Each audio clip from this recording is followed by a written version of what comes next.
Hey, fellow babies, and welcome to the show that Chuck Norris himself once called like eating a TV dinner that was cooked with a blowtorch. It's PubChat.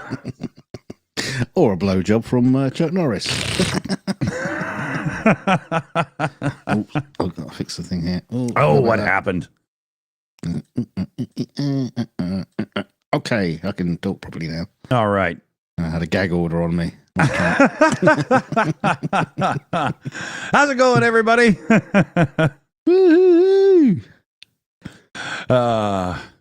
So what do you think? What do I think? What do I think? I don't know. It's been hectic again. You know. Oh Jesus, guys. Won't bore you all silly with it, but yeah, been mad. Been mad weekend. Just work. Hospital, work, hospital, feed kids, work, sleep. Yeah, sleep once in a while. That's a good thing to do. Yeah, dear God. Yeah. He takes a quick nap in between glasses of wine to make sure he can still function.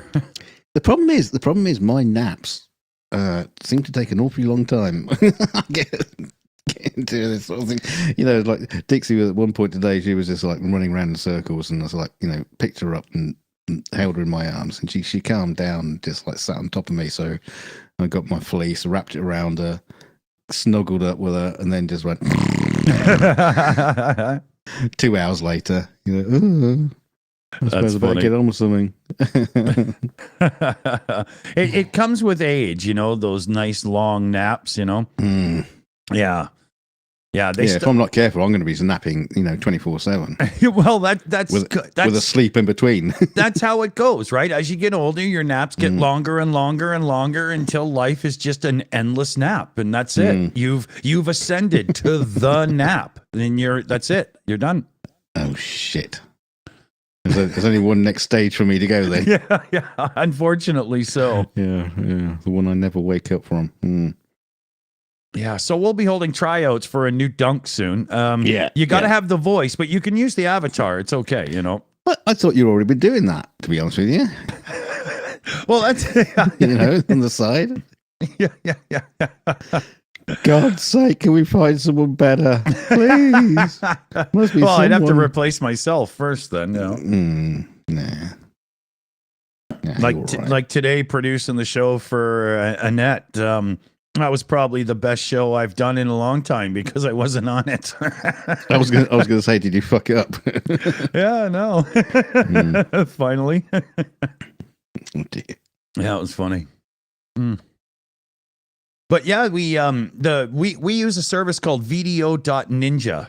It's a website, and that's how we do our voice calls to be on the show usually. And it's free. It's a little bit complicated, but it's worth learning. And they just had a new update that is really, really good with managing bandwidth for people in remote areas with crappy internet and stuff. It was so much better than it has been for a while. So I think we're on the winning side of things now. I don't want to talk tech, but you were using an older version for some reason because the newer versions were fucking up somewhere along the line. I can't remember what it was now. Well, it was heavy bandwidth on people with like crappy cell phone connections or something. And I talked to Steve, the guy who makes Video Ninja, and he said that was a priority for the new one. And when the new one came out, it took me about a week to remember our conversation. And I was like, wait a minute, I better try that. I was one of the people asking for it. He should have emailed you directly. Yeah. You're probably his most valued customer. User one of the most vocal,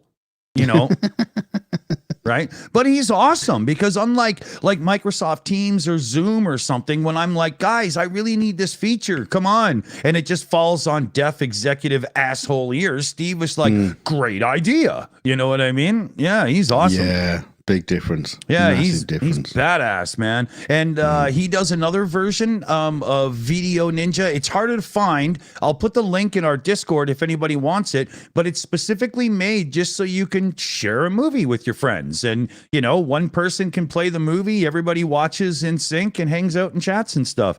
Guy's deadly. Yeah. He has another one called Social Ninja, I think. And it's so when you're live, if you're going to Twitch and YouTube and Facebook and all that all at the same time, it pulls all the chat in for you into one place so you can answer people and stuff. Guy's a genius. Absolute. He's a hero to streamers. It's just that a lot of streamers don't know it yet. Right? Because they're still using crap, Yeah. They just go for the one that everybody else thinks that they should be using. Yeah. I pay $4,000 for vMix, so I'm cool. No, you're not. You just $4,000 later. And still not that great. Yeah. I mean, he also does Ninja, which is you can do an assassination over the web, very quietly. Nobody notices. Yeah, we've digitally killed 3 or 4 people. It's really fun. Maybe that's why he called it Ninja in the end, because no one knew it existed. Yeah, exactly. Yeah. You never see the ninjas coming. silent but deadly. Yeah. The fart you didn't know was coming. So we have a mission tonight as well, though. We have a mission. Yeah. So. Dun, dun, dun, dun, dun, Yeah. dun, dun, dun. Diddle-oo. Diddle-oo. So should I cue the music here? Are you ready? Yeah. Okay. Yeah. This is a story that comes from my wife. She was telling me the other day about this friend of hers, and her little girl. And I said to her, look, we'll write a little bit of blurb about it, and I'll bring it up on the show, and we'll see what our lovely audience thinks. So Kelly says that she has this most wonderful friend who, despite all her own stresses and serious health concerns, prioritizes everything else above her. And we're going to say, let's call her Trisha. She's probably called Trisha, but we'll call her Trisha. Anyway, she likes to make sure to check up on anyone going through bad things and bad times. And she is always the first to send Kelly a message asking how she is and when she's admitted to hospital. She's the first to send welcome home when she gets out.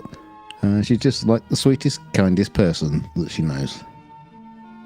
Anyway, she says we're both in a hobby-based Facebook group, and that's how we met. This group has a Give a Hug Sunday, where you can show love for people who are going through hard times. And she has sent me a hug every Sunday over the last 3 years. An incredible feat, and it always cheers me up. She only forgot about it once, and when she did, she sent it on a Monday instead. Her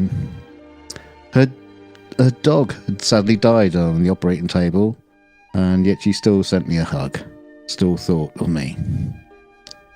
She's gone through such a lot, from her marriage breaking up, the loss of her beautiful dog to cancer, and she also suffers from quite severe ME. There's been financial worries, and she can't work full time due to her condition, and she's had to move twice due to this too, with really bad consequences to her health. She's had other concerns as well, but like we all do, but she has some anxiety, and this is linked to a potential autistic spectrum diagnosis on top of everything else. She's been bullied in the workplace simply for being better at her job than someone else, and through all this, she is still always looking out for others. Her most important role, of course, is being a mum to her daughter, and she is a really wonderful mother. She showers Molly with the most important things of all, her time, attention, and love. They go on bike rides, like so many arts and crafts. They go for a walk, and Molly swims really well. Not on walks, obviously, I would imagine. They do charity fundraising for their local hospital together, with little Molly walking for miles to raise money. Molly loves to help others and is so gentle with animals. She's found the breakup of parents hard, of course, and the loss of her dog too. Molly would also would have had an older sister, but that wasn't meant to be. Something she helps her mum cope with hugs and love and her natural gentle sweetness. Molly has been fascinated with cameras and photography for the longest time. She's very theatrical and loves singing and dancing, and she's really good at it. The love of photography is an extension of that, and she's been asking for her own camera, but Trisha simply can't afford even the most basic cheap one. She would never ever ask for help. Now, Molly's 9th birthday is fast approaching, but Trisha can't afford to give her daughter even the cheapest camera she could find. And all she wants is a very, very basic digital camera as a starter camera. But even that's out of her reach. They have a weekend away coming, which she has saved for ages, and wants to give her daughter a camera for that. She even went to buy a disposable, but sadly couldn't afford that on top of the little money they have for their mini holiday. And certainly I'd have to think about the development fees on that top. So what we've been thinking is we're going to reach out to our community tonight to see if we can raise some funds to buy Molly a camera. A very simple one, not very expensive, and but very, very nice. And we'll see what we can do. So that's our story tonight, and it's over to you, Dick, with the rest of the story. Yeah, so we started looking on the internet there, specifically on Amazon.co.uk in the UK, because that would make things easier. Why don't you show the heap of junk that we were going to buy? Oh, I didn't okay, hold on a second here. That. Yeah, because I mean it's just horrid. Here, where is it? Here it is. Okay. Well, suffice it to say, it's some Chinese knockoff heap of shit camera. Just yeah, they were gonna get this. No name. Well, at least it's pink. Look at down here, 44 megapixels. If that thing has 44 megapixels, I have 44 testicles. There's just not a chance in hell, right? No, it's just got 44 very large pixels. Yeah, exactly. Yeah, it's still the size of a pencil eraser, the sensor, though, right? You know. So we started looking on Amazon.co.uk, and we found this. a Sony Cyber Shot with a 20 megapixel 35 optical zoom, and it's selling at 134 British pounds. I do believe that we could get this together. So why don't we, you'll see the tagged link in the top of our live chat. It says the Boom Boom Fund, but tonight it's actually the Molly Fund. So let's see if we can get 135 British pounds in so we can get this camera sent to an amazing little girl who has an absolutely fantastic mother. Yes, let's see if we can do that. Yeah. And in the meantime, we'll have some fun shits and giggles, and we'll try and entertain you. Exactly.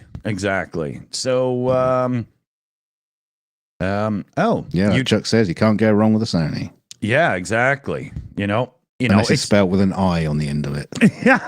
yeah. If it's actually a sorry, not a Sony. A Sunny, a Sony. Yeah. So yeah, it's becoming a tradition on PubChat that we fundraise for somebody who needs it. We've done One Simple Wish and a few other things over the past, and now we've got one of Dunk's wife's best friends who is so nice to other people that she doesn't leave enough for herself. So let's see if we can't fill the gap. It sounds like a familiar story to me, to you, Mr. Dawson. Don't start on me. So yeah. When are they going on this vacation, dude? When did they say it was? On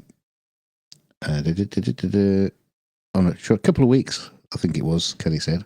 Okay, because super chat payouts come in on the 22nd, so hopefully that's before as well, so we can throw any of the super chats in from tonight too, right?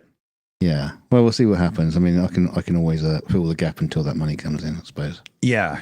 We'll figure it out, right? I think we've got a kitty of maybe $80 sitting in PayPal too, doing nothing. So, we've already got some super chats in.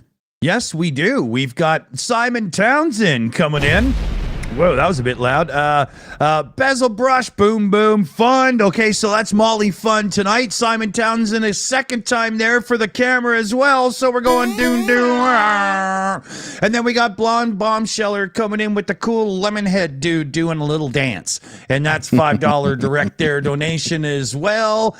And then we've got, let's see here.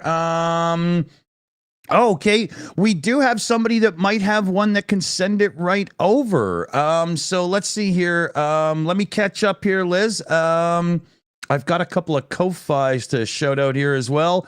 Mike71 threw something in through the Buy Me a Coffee thing. See, I didn't say Ko-Fi. I'm finally getting into my head there. That was a $20 direct one too there. Thank you, Mike. Lovely. Yes. And then I see what's new. It says we have 8 new alerts all of a sudden. What the hell is going on here? Liz made us his post PayPal address, so she'll get more. Didn't we do that? Yeah, but we've got PayPal in the PayPal's at the top. Yeah, if you click the top link, there's a Stream Elements direct tips, and there's the PayPal one as well. And let me just see here. We had David N had thrown in earlier. I don't know if this got supported or not, but this was for Pete's cause, Slava Ukraine. Awesome. I don't Is Pete going on holiday too? Yeah, he needs a camera for holidays. It's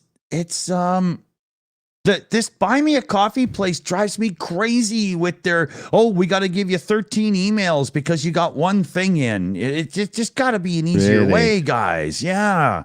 It makes it so hard because I get one with the person's name, and then I get one that has the message from the person that puts like their YouTube name in and things like that. So we got Lord Thunder and Jesus Boy. Kaltenberg just comes in and wipes everybody off the map with a $150 direct donation for Molly and the camera. Fucking me pants. Boom, baby. Okay, so we're now raising money for an Ariflex Panavision cinema camera. Exactly, yeah. We need the full blogger one with stabilization and everything here. No, and then Paul Gilbert, one of the greatest guitar players of our time, threw a $10 donation in for the camera to cap that little runoff. Thank you, Paul. And Oh, okay. Wow. Here we go. All these. Okay. Okay, that's that one. See, pay. Okay, here we go. And then we've got one in from My Little to Help with the Molly Fund. Love Aussie Sue, and that's a direct $10 donation as well. I'm gonna have to open PayPal and do some tallying here, fellow babies, because I am not sure. Oh, can somebody do the conversion of 140 British pounds to Canadian so that I know what my total is here? I got a lot to do here, so, give me a break here. Somebody else figure it out for me. Well, maybe if we, if you overraise for the camera, maybe something else people might think might be a nice thing to send them. Well, we could, okay, so we're going to hook her up with a camera, and it's a little bit bigger of a body camera, like it's a nicer camera, right? So maybe we should, if there's extra, we should get like a nice case for it with the with the, because we're talking about a younger person, right? Yeah. And we could also do like a 1 terabyte SSD or something or whatever, to really keep the memories part going. So let's see here. We've got BPs. I'm sure that CF has done my thing. Yep. $245 Canadian is the conversion, and we are at $237. So we're almost done. We could just send them, anything left over, we could just put it on an Amazon gift card. Yeah. So they can just get some stuff for the holiday. Oh, Leathercat's got a shout. Get a tripod for the camera. Oh, yeah. They don't cost much. Good call. That's what we'll do, because then she could get properly into photography and, all that kind of stuff. Yes. Okay. Good. All right. Nice. So, yeah, we need about, good $80 or so extra on where we are right now, and we're done. But literally, I can pretty much send Dunk the money to buy this camera in 15 minutes now, thanks to you unbelievably amazing people. Kaltenberg says lenses. I don't think we're going to be going that far with the. Yeah, well, here, camera. let me show you. This is a fixed lens camera. You're not switching this one, but considering one of those tiny little, but it creaks when you touch it things, this is going to be so much better. This is the kind of thing a kid shits over, right? Yeah. Right? Oh, yeah. BME's in the UK, and he's got a brand new tripod. So maybe we just need like $25-$30 to ship it or something, right? You can get a new tripod for 20-30 quid. Yeah, but he might have a good one. BME's the kind of person that overspends on things to get good stuff, Oh, yeah. Yeah. Commander Prankster comes in with a $13 direct donation for the camera fund, tripod, spare batteries, whatever you think is appropriate for Molly. So awesome. Oh, that's brilliant. That's Thank you, insane, Prankster. Yeah, man. Yeah. We're kicking ass and taking names here now, fellow babies. You guys are absolutely freaking amazing. So yeah, we've got the camera paid for. We're done. Now it's just a few accessories and stuff so that she can really enjoy this. And Dunk's wife's friend will go, "Oh my God, your husband and his crew are amazing." Which will be cool, because it'll be first time in a year you got any praise. Might get something special for my birthday this year. Oh, I'm tired. I'm at a hooker. Soho 77. Somebody knows what they're doing. I mean, wouldn't it be really cool if you get like Amazon gift cards printed with the Shills logo on it? Oh, dude, that would be amazing. Good thinking.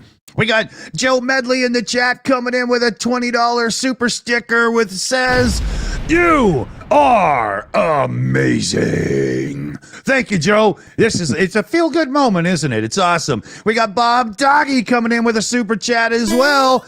I'll always encourage a new camera. My favorite pastime. Get a decent stand. Okay, yeah. See, we got more people saying it too. Photography is amazing because it takes thought and brain power and creativity. Like you've got to learn the camera, but then you also have to learn how to frame a shot and whatnot. It's a really great hobby to expand the brain.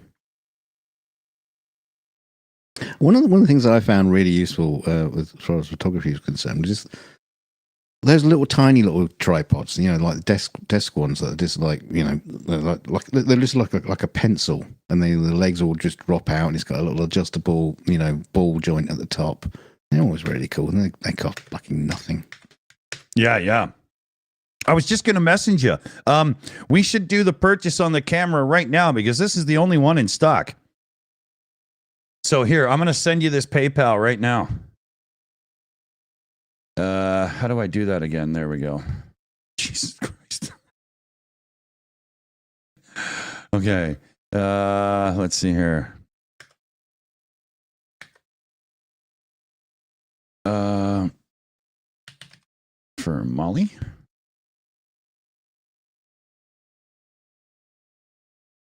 Okay.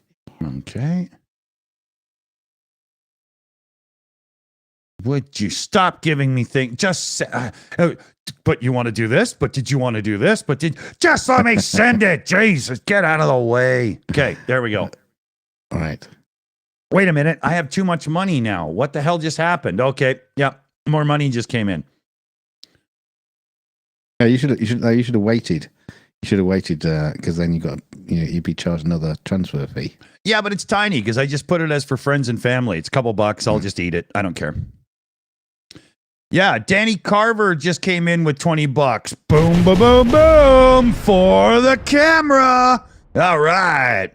So yeah, what we'll do is everybody that's got experience with photography, we'll do a little poll. BME's got a tripod, so we'll just send them a few bucks to ship it over, and we'll got that covered. And then I'm thinking we got to do a sizable SSD that's got speed. If you don't understand the difference, if you have a slow SSD, that's what makes your camera take forever in between photos to save the damn picture. And if you have a fast SSD, it's quicker, right? Because it's got to save the damn file. So a good SSD will be, I think, is a good idea. And then after that, a camera bag, like something that fits it proper. Does that sound about right? Yeah. What was the camera it was a Sony what? It's a Sony CyberShot DSC H300, but they're all basically the same body, right? So we should be able to find a camera bag for it. DHC 500. H300, whatever. Yeah. DH300. No. You're still fucking it up. Okay. Here, let me put it on screen. I'm not looking on screen. Hang on. It's kind of your problem, isn't it? There's nothing I can really do about that. A DSC H300. Yeah, the DSC will be the part that matters, right? That's the body reference. Okay. But go get it purchased because it's the only one this store has left. Why have they only got one left? Don't have their phone number. It's just, but it's the best price too. Dun, dun, dun, dun, dun. Yeah. All right. I'm seeing it. You might have to send me the link. I did. Here, I'll send it right now. It'll be the bottom link in your thing. There. Under the theme song. Mm-hmm. Okay, let me refresh the coffee page. Okay, let me check here. Holy shit. Okay. This was the used one. Right. Yeah. It's in awesome condition, but because that camera would be way more than 134 pounds brand new. Right? Crazy Cat, our own mod there. Crazy Cat, send in 15 bucks. Molly will need an SD card so she can take a hell of a lot more pictures. You're damn right, man. Good call, Crazy Cat. Yeah. Yeah, Ozzy Sue says definitely a good SSD. It has to be good. You can't buy those crappy ones. God, they suck. It's awful. They suck. They make it painful. You know, at this rate, we'll be getting her a Mac Studio so she can properly use. Actually, these cameras, I've just did a search for. They're coming up on eBay. It's like $39.99 used. That's crazy. Are these like a really old camera or something? They're not that old. I mean, they're not that new, but they're not that old by any means. Or refurbished one for £75 by CEX. Here, the thing is, though, is with eBay, are we going to get real protections and stuff? I mean, with Amazon, if there's anything wrong, you just send it back, blah, blah, you know. Yeah, eBay with knockoffs, and that's their say. Yep, you know. Oh, God damn it. Okay, there. Oops, sorry. You have no idea what I'm swearing about, do you? Okay. I'm just going to check up. Yeah. Sony CyberShot new ones. I don't think they make those anymore. You know, the lower and middle ground digital camera market basically died 8-10 years ago, right? Yeah, that's what I'm looking at. There's lots of listings of similar things, but no prices. Yeah. Oh, you got to open them to get the price. I can't stand when they do that. I cannot stand when Amazon does that. Click to see the price. Just give it to me on the list. Usually means because they haven't got one. Well, sometimes that's true, but sometimes you click and you do see the price, and you're like, "What?" Yeah. You know, $269. Yeah.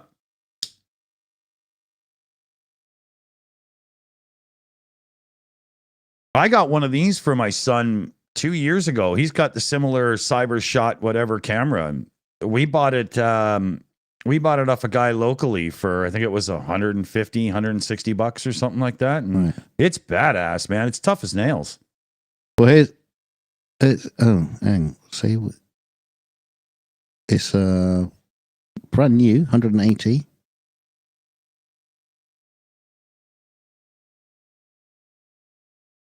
Well, I got another $40 here to send you.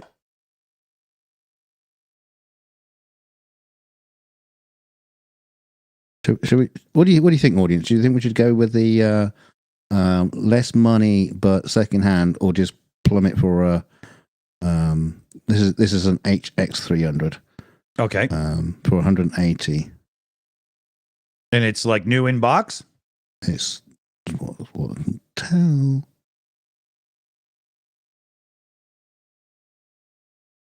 $50 extra to have it new in box. I say there's no question there. You just spend the extra $50. And it's from the Sony store as well.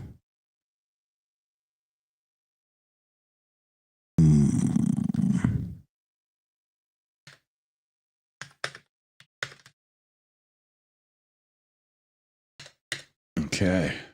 Anyway, we're shopping now instead of boring people senseless. Yeah. Okay, here. I'm gonna add that to basket for now. Only one left. All right. So yeah. Here, let me transfer you this other cash.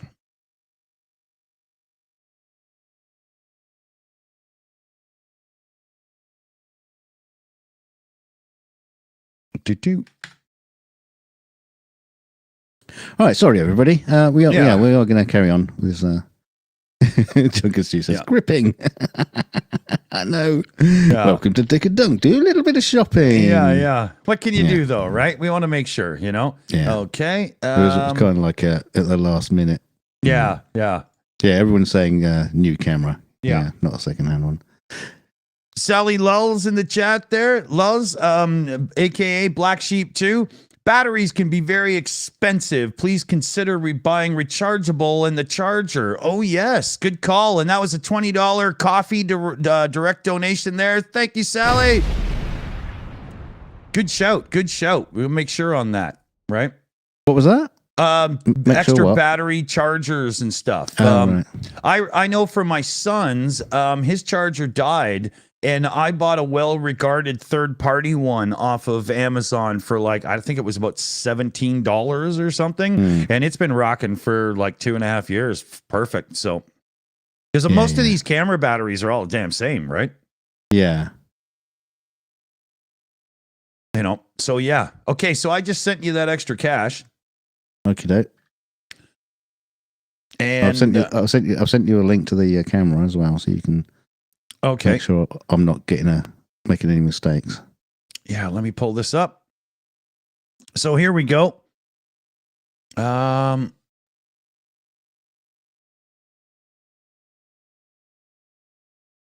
Oh, I see.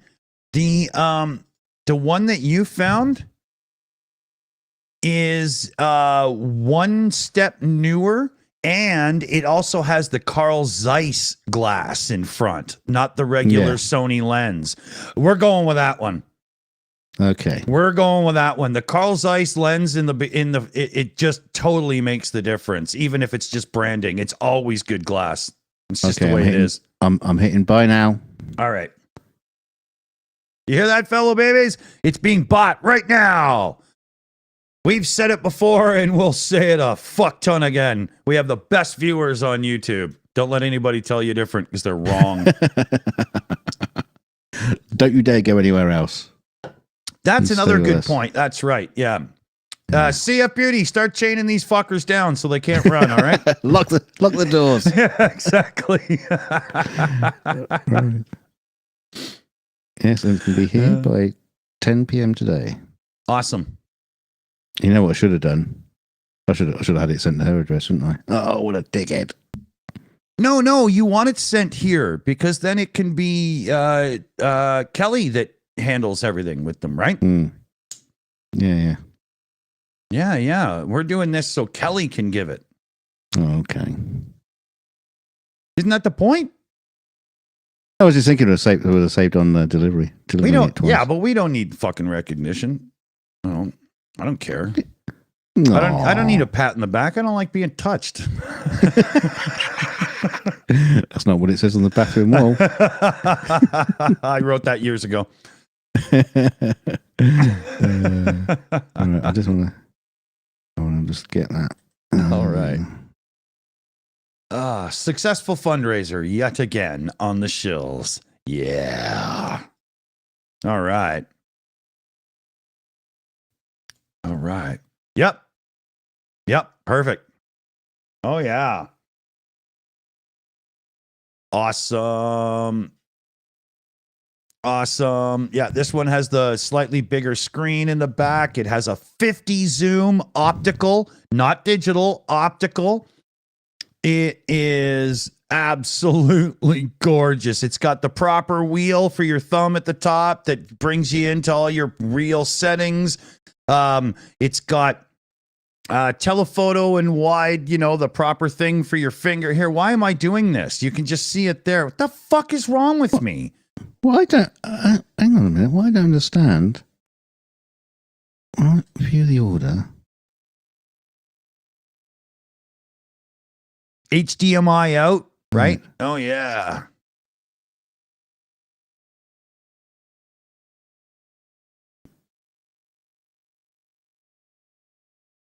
Look at that. She's badass looking.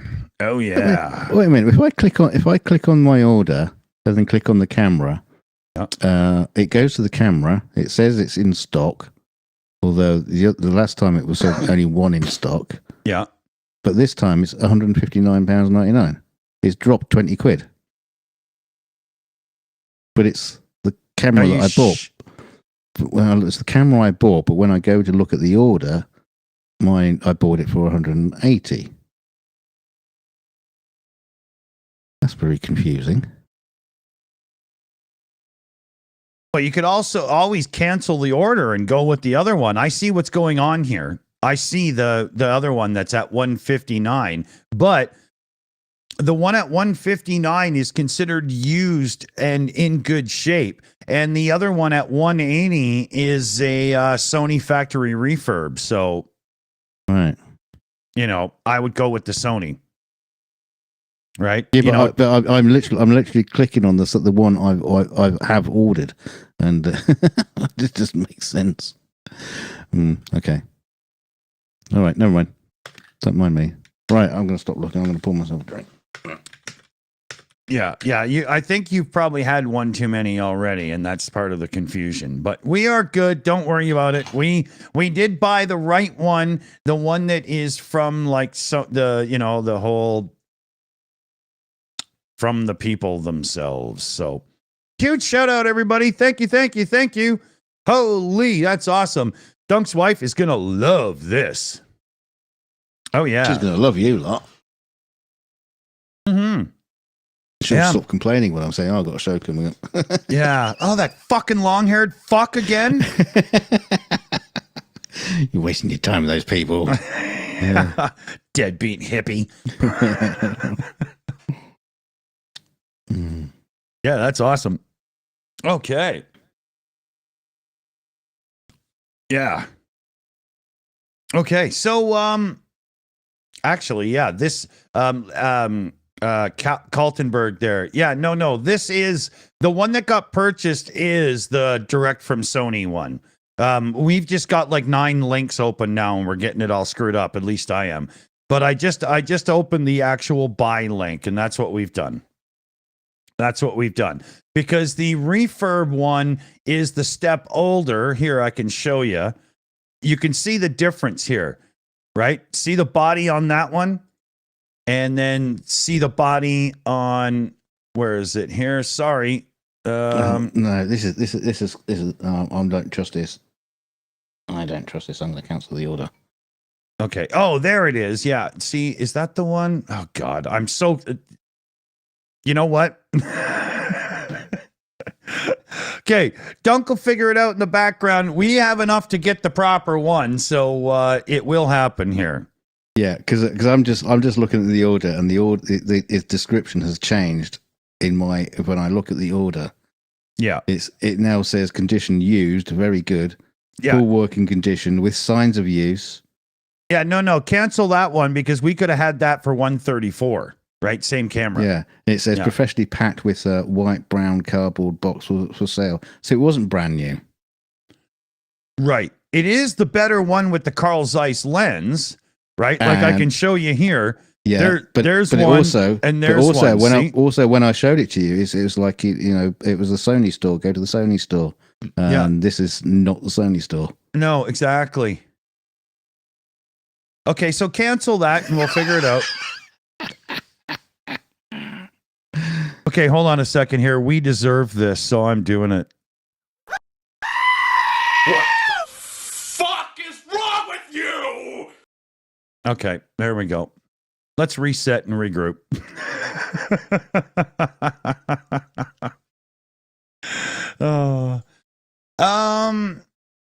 When was the last time you all out there in the viewership screwed something up to this level of stupidity? And believe it or not, I haven't had anything to drink yet.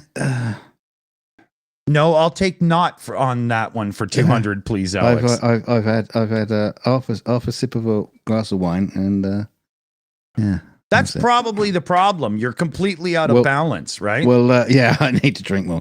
We'll tell you what we'll do. We'll come back to this, and tell you what, if anybody finds anything, put the links on the Discord, and we'll have another look. And but Liz, that's the sort of thing we are going to get. Liz sent me an email. Liz, are we talking about anything that looks like one of those, or like more of a smaller one, or can you maybe send me a couple of pictures or something? Because we could always take all of this cash and throw it into other accessories and turn her into a fucking professional photographer in 20 minutes here. I mean, there is like if you go outside of Sony, there's like a Kodak Pix Pro Astro Zoom camera for $176.99. That is. But it depends on if that's before or after the Kodak bankruptcy. Because if it's after, it's just Chinese garbage with the Kodak name on it, right? That's how it works, right? After Kodak went bankrupt, the name was bought by just, Chung Wong Cho Incorporated LLC or something, Sorry, no offense, but that's what it is now. It's just junk. Yeah. I'm not offended. I'm not Chinese. Yeah. You can try harder. So Leathercat in the chat there says essential gear for a camera would be the case, tripod, good memory card, rechargeable batteries, transfer cable, good call, and the strap. And you need a good one for a decent camera. The ones they come with are always that thin crap that just, it's terrible, right? Okay, that's a good list. So here we go. All right. I had something I wanted to bring up tonight, too. So I'm going to do that right now as we're all pissing around and stuff. And again, okay, I'm being told to shut up and start checking my things because I'm missing stuff. All right. Let's see here. See all. Okay. So we got Sally Lulls. That was the shout out we did. Danny Carver, Paul Gilbert, Colton Berg with the huge one. There was Mike 71, and those are the coffee donations right now. Let me refresh all the other things, and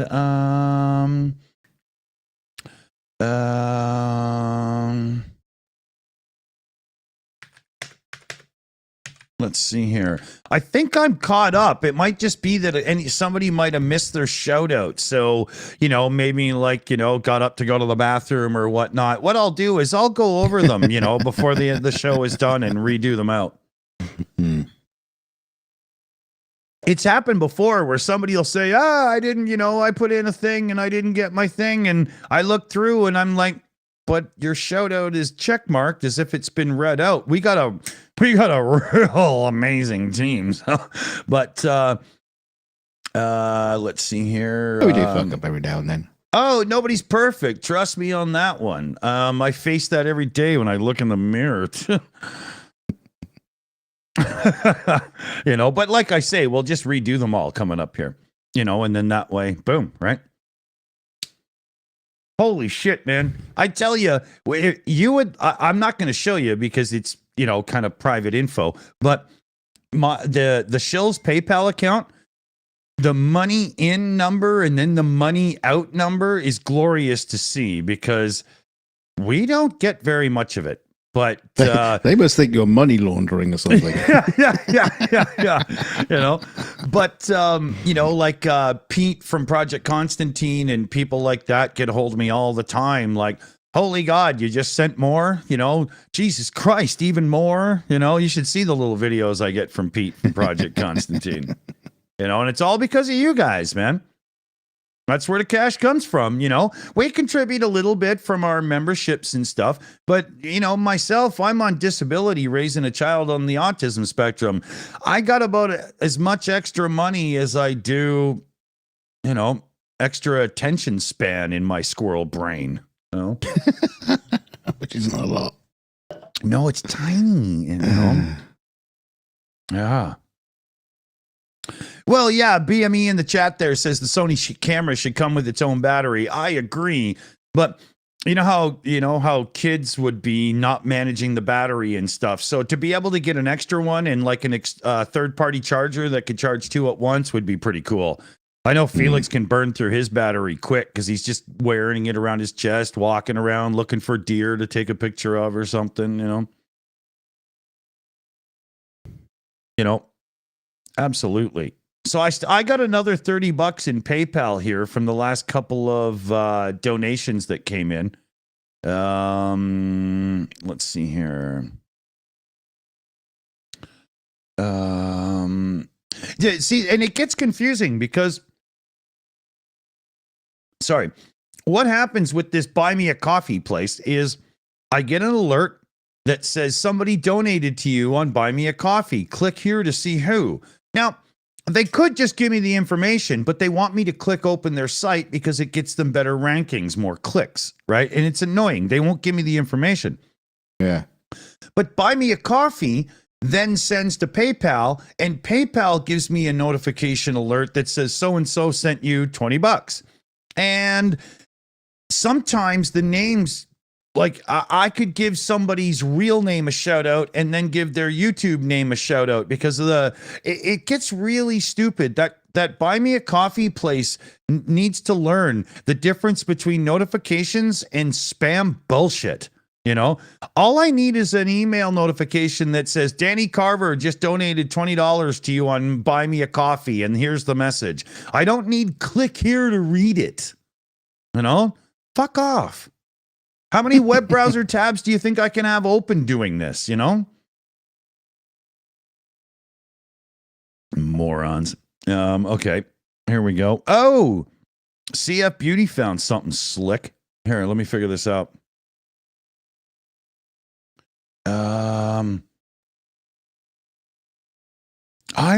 When I open that one, CF, it says, "Oh, it's because of my location." Dunk, open that last one in the green room.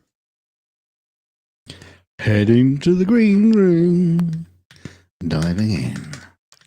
Open that one because it just punks me off because Amazon knows I'm Canadian and it just goes, "Why are you looking here?"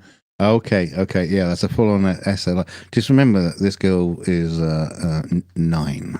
Yes, but as long as it has an auto mode that's decent, and this is here, let me show you what we're looking at here. I know it says unavailable and blah, blah, but that's because my punk ass is in Canada, right?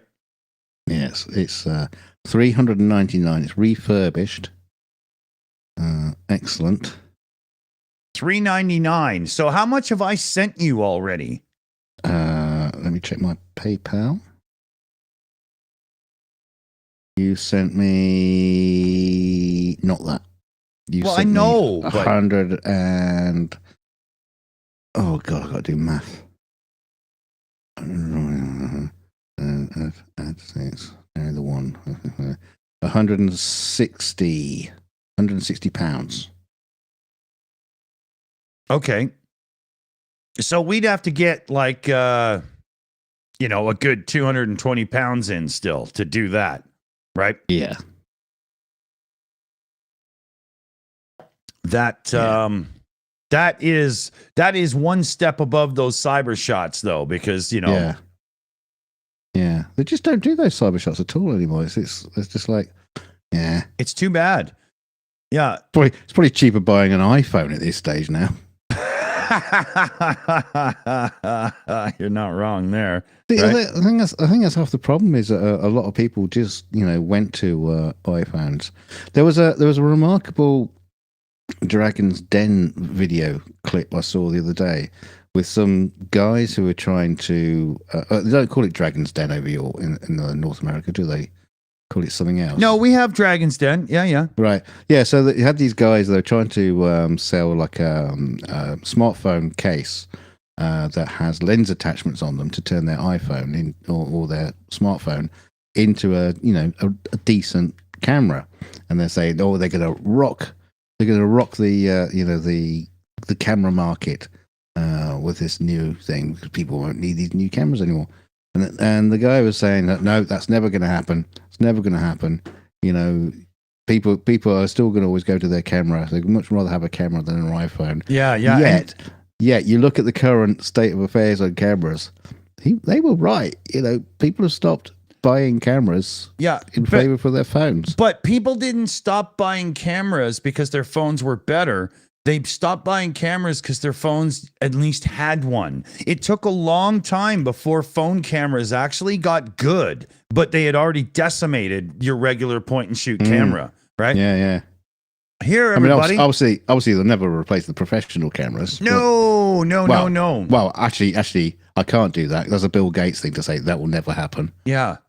So here, let me show you something because Liz in the chat there has sent me a couple of emails, and I can show you here now. Liz can send this over. This is an Olympus E510. It's an SLR. There is here. I just have this one picture because it's from the web, right? But let me scroll down here. Let's see here. Oh, I opened one of those things that's just crazy. Okay, so it's got a proper MOS sensor. Let's see here. Raw pictures. And This is a proper camera. I don't understand 2/3 of what the hell I'm reading here. Well, that bodes well for a 9-year-old. Yeah. Yeah. No, but I'm looking through all the specs, just trying to get like, what it is and what it can do and everything, right? And this is a badass camera.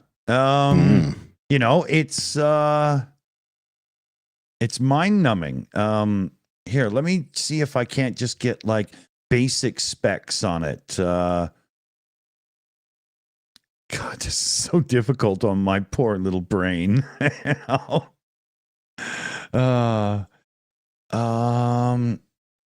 what are Canon doing on the point and shoot cameras these days? So yeah, it's a digital single lens reflex, DSLR. 10 megapixels, live MOS sensor, like proper, compact flash and XD picture card.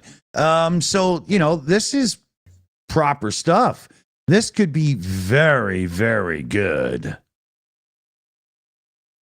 Right? And with this as the camera, because we know who's sending it, and I know Liz in the background. There's no problem with trust or anything. This is totally fine.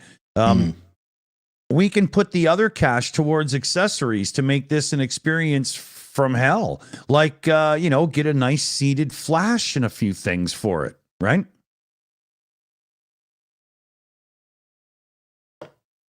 Here's the Wikipedia, right? Yeah, that's a really good idea. She's stateside. Let's see here. Yeah, okay. It's all in the box and everything. Like, this has been owned and cared for by somebody who actually gives a rat's ass. The note with Liz was, I looked around real quick and I have this, but this is far more advanced than she could use. It has lenses and stuff. True, but this is also something that a person could grow with and learn. And I mean, I'm always like, take guitar playing as an example. I started at a young age. And you buy one of those junior guitars or something for people, and all it makes them do is put it down because it sucks butt. And you get them a real guitar, like a Squier Strat for a couple $100, and they pick it up and they go, okay, this is cool. And, with a camera like that has, lenses and all this kind of crazy stuff going on, it's amazing because you can grow with it, but you can just put it on auto at first as you watch some YouTube videos and start learning how to use it. Right? That makes sense, doesn't it? Yeah, I'm not convinced. I'm just not convinced. I don't know a lot about photography and stuff. That's why I bought Felix one of those cyber shots that has the lens built in, because I figured it would just be easy. Just keep it on auto and go zoom and have fun, right? Yeah. I don't know shit about picture taking. I'm partially colorblind, so yeah. I mean, a lot of other people are pointing out is that, if it's heavy as well, it might be too much. Good point. Too much for a young kid. Good point. Yeah, could be dragging around her neck all the time. Yeah. Okay. That's true. I think Liz's offer is incredibly generous, but I think it's a little bit overkill. I remember my father was into photography. He had a Canon AE1, and then he got the AE1 program as well, 35 mil cameras and stuff, right? And he was right into it. And there was one golden rule: touch it, and I'll slap you across the room until you're black and blue. Yeah, yeah. Yeah, so my dad had a camera like that as well. It was a gorgeous camera. Yeah, it was a Canon, and but I eventually inherited it off him. I actually took my sister-in-law's wedding photographs for her, and what we did is we took them into like a local developing 1 hour developing place to get the photographs developed and blown up to 8x10s. Right. So we could do an album on the day and give it to her as a wedding present. Oh, cool. Reception. And yeah, we got them developed, and they got the 8x10s, and the guys in the store saying, "What in God's name did you take these pictures with? They're amazing." And I showed him the camera. He says, "This camera is amazing. The lenses are fantastic. We never see anything like this in our place." Yeah, and yeah, it was fantastic. That's cool. So there was a couple of good points in the live chat as well. The weight of a bigger camera for a 9-year-old. And I mean, with a 9-year-old girl, unless she's a little bit tomboyish, a big, full, heavy lens camera weighs a bit, right? I mean, my son is... We're trying to build her up. Yeah, exactly, right? But, I mean, when I got my son he was 14 years old, and my son at 17 is 6'1", so... Yeah, that's a really good point. And the other point that was made by somebody, Locus Mortis in the chat, just getting your hands around the damn body when you're 9 years old. Yeah. Right? So we should be looking for one of the higher end, smaller point and shoot cameras that's still going to be very, very good, but not a nightmare for a 9-year-old girl, is what I'm getting out of the chat and the poll now that I look at it. Yeah. I mean, I think the Cybershot, if they still fucking made them. Yeah, the slightly smaller, Yeah. But what we need to do is find somebody selling it that, even if it's used, we need one of the better ones, like a Panasonic Lumix, because I remember the Lumix have a really good lens as well. A friend of mine who was right into photography was always, just get a small Lumix and you'll always be happy. But if we were to buy one used that comes with the box and everything, then we know we've got somebody who takes care of their shit. Isn't that maybe acceptable, right? In this moment? Does that, sell? God's sake, looking at the Lumixes there, they're all just like huge now as well. Yeah. Leslie in the chat, I got a Lumix. Yeah, the Lumix are just, I when they, that really was a big deal when they came out, right? Yeah, you can get a used one for £112. Back to the same situation. Yeah. They just don't make them anymore. Yeah, but if we get one where the person saved the box and everything, we should be able to use that as a filter for people that took care of their shit. Right, that's the way I look at it, because you get a Mac owner who keeps their box so they can use it to resell and stuff, and that's always the nicer computer compared to just another one, right? See, I've come across this sort of thing. It's way too expensive, but let me copy that and put it in the. I'll put it straight in the green room. BME found that one. Okay, now I get it. Okay, yeah. Okay, here we go. Go away. Discord is just sometimes the worst little cool bitch, man. Buy used, yeah. So the one I've sent you is basically like the modern day version. It's new. And it's £358. It's got a 12 optical zoom. It's 20 megapixels. I'm not even looking at the specs at this point. I'm just looking at what's a camera for a 9-year-old. Yeah, but it's almost all glass on the back. It's got a nice sleek profile. It comes with the charger, the battery, and a strap and a cable. It's got a built-in flash that looks like it could be decent. And it's got a nice hard, 12 optical pop-out lens. What's everybody in the chat thinking on this one? Kevin says bingo. Yeah. I mean, it's a lot more than we were thinking you had to spend. But it just seems to be that market is Well, they're gone. Dead market. If you go on Amazon and take a look for like a compact digital camera, they're all no-name Chinese junk made to look at the camera, look like the cameras we were buying 12, 15 years ago, but they're not. And if you look at they're often listed as vlogging cameras as well. Yeah. And if you look at the 5-star ratings, good camera. Look at the 4 and 3 and 2s, and it's like, oh, it's a creaky, hollow mess, and it's just such garbage. And those are people giving an honest review, right? They all suck now. It's terrible, right? LWD Farm says, "Are you looking in the warehouse?" He's in all caps. He's shouting, "Are you looking in the warehouse?" No, I don't have the keys, mate. Warehouse what? What does that mean? What are you talking about? Can we get in? Yeah. What does that mean? He just wants us to break into Amazon. Is that like a thing we can do on Amazon? Click warehouse somewhere? I didn't know this. Oh, we were talking about. We were talking about those Amazonian tribes who have now got the internet. Do you think they buy all their shit from Amazon? Yeah, they probably buy. Can you get animal hides on Amazon? That way you don't have to go hunting. You can still be traditional. We're in the Amazon. What are you talking about?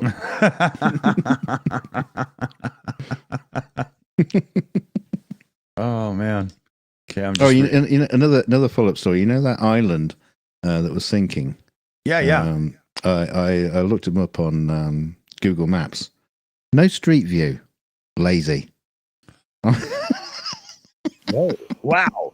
Really? Yeah, no street view. Not even a canoe view. I'm so disappointed. Really? Yeah. Really? I wanted to have a little wander around that little place. New view, yeah. Wow, I'm really delayed on the whole thing here. I'm gonna refresh my access to VDO, dude. So just give me a second. I'll be right back. All hell broke loose on my side. I got no idea. Yeah, it says there's a reason why there's no street view. I don't think there's any streets there. I don't think there's any room for any cars on that island anymore. It's just everything's all squished together. Mick Riley says, "Don't rush it. Put a camera thread in Discord." No, we won't rush. We'll do it quickly, but we won't rush. Yeah. I think Dick wanted me to do it, get that camera nice and quickly while it was still there, but well, that was the only rush because it was the only one for sale, right? But now they've just screwed the pooch, right? Yeah. That would be awful. Bob Doggy says, "When I was around 9, I did own a soldering iron." Oh, I have like 3. Yeah, but you're not 9 anymore. That's true. Yeah, you're more like 99. I think I was about 9 years old when I got my first soldering iron. I was ripping apart old electronic things. My dad would pick them up for me. It was weird. I used to borrow my dad's soldering iron. That was huge. But when I was up to my mother-in-law's, when was it? Like 6 months ago. She's got an old wooden chest of tools that God knows where they come from. And in one of those was a soldering iron. I mean, a proper soldering iron, like a blacksmith soldering iron. It was like this huge copper chunk on a big long handle that you basically heat it up and. Yeah, the kind of thing that's meant for like soldering in lines to your breakers and stuff. Yeah. This is not for fixing your iPhone. Yeah. Okay. Where is it? Okay. Oh, I got sent another one. Okay, so I've got 2 new options here. So BME in the chat, our moderator Greener there, and myself have both found 2. So let's see what everybody thinks here. Right? First up, we've got for $1.69, there's a new one and a used one that's the same price. So that's, oh no, this is used, very good condition. Okay, it's a Nikon Coolpix. Nice big back screen, little pop-out zoom. Pretty basic camera, but with that pop-out thing, you feel like a cool little professional, right? So 16 megapixel, 6 optical zoom. I mean, I guess the specs don't really matter that much because it's new enough to be good, right? But then I just found this as well. This is brand new Kodak. So, just like we said, right? But but it's a little bigger. It's not as big as it looks, right? Because that's only a 3-inch screen, right? So it's not as big as it looks. Okay. It's a 16 megapixel and a 40 optical zoom. They don't show any pictures of it. Well, here, let's see if they show the lens pop out or not. No, that's not a lens popper. That's going to have an internal mechanism, I think. It could be the way it works, which would probably be like even better for, I like that. Right? I know you're saying it's Kodak and it's, well, but, it's I was being picky about this though. The ratings are very good. There's some honest reviews talking about the limitations of the camera and so on. And it's got decent reviews, and nobody says it feels like creaky crap plastic in their crap reviews, right? Now, do you think there's any flat earthers out there who are selling off their P900s? Yeah. Because so, far, we've got a couple options there. That could be, that Kodak could definitely be a goer, I think.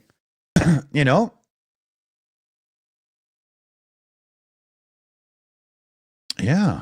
And with the Nikon Coolpix, I just wanted to scroll down, ones that are like this and see, this is what you get. Digital camera, Tulahua. And this one is Amaruti. And I mean, it's just garbage, you know? Yeah, BME says, Mr. Dawson, it's a Kodak, no spare parts. I don't see a 9-year-old taking a camera apart to fix it anyway. Yeah, I wouldn't stress on that, right? But being brand new from Amazon means you do get some warranty. Like we could pay the extra $12 to get that 3-year return thing. So if something screws up, she's got a credit for $130 to, or whatever, right? Yeah. That's not a bad idea. Yeah. Yeah. So, not bad idea. Not bad idea, right? Yeah. Bank that one, definitely. Yeah, I'll put the link down in the green room for that Kodak. I mean, we've got to be realistic about this, because we compare it to the absolute piece of garbage that they were looking at. That was like 40 quid or something. That is a brand. It's branded. Yeah. I know you were saying Kodak may not be great, and it's not as good as Nikon and all that kind of stuff. We're still talking about a 9-year-old girl. It's gonna blow her creaking mind. Oh yeah, and that's and let's think about it a bit, because that's the important thing, that we're gonna blow her mind with. A camera, at least it looks like a grown-up camera as well. Yes, exactly. This is the kind of thing that makes a kid's eyes pop out and go, holy fuck, right? Yeah. And I just looked it up. It's 0.71 kilograms, 710 grams, which is a pound and a half. So even for like a 9-year-old, a pound and a half isn't that heavy. This is not like a big SLR. But it's not like featherweight. No, exactly. Time. Yeah. It's a chunky bit of kit. Yeah, it's cool. It turns out they got a couple models of this too. They have a couple that go up in price a little bit. We can afford that. We can do that. Oh, look at this one.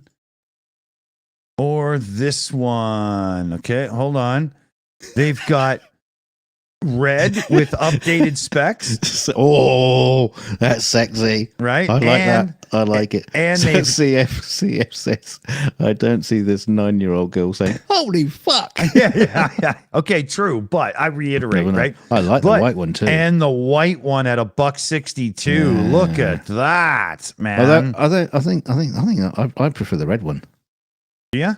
Yeah. Let's see. This one is a 40 1080p HD full video. Is the specs different? Yeah, it's a different camera, isn't it? The red one is 25 optical zoom instead of 40, but otherwise they're the same camera. Yeah. Yeah. And I don't think 25 to 40, who cares, right? You know, they're $20 apart and different, 20 quid. Yeah. Oh, yeah. Yeah. Bank them. Okay. That's it. Hey, what That's do you the guys one. think in the chat?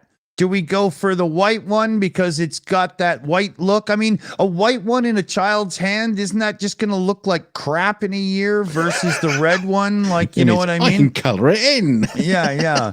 You know? Give me a Sharpie. And the red one's got some gloss on it. It looks really cool. Yeah. I like that. I like the red one. They both have pop-up flashes, which is cool. Yeah. They both have the same lens, except, you know, just more zoom. Which one's got the more zoom? The white one. Oh, okay. Yeah, the white one is slightly superior. All right. Well, we'll let the chat decide. Yeah. The chat so far says the red camera in the poll. But are Yeah. you voting against the white one to vote for the red one? Or did you vote for the red one because I showed it first? It's getting confusing now.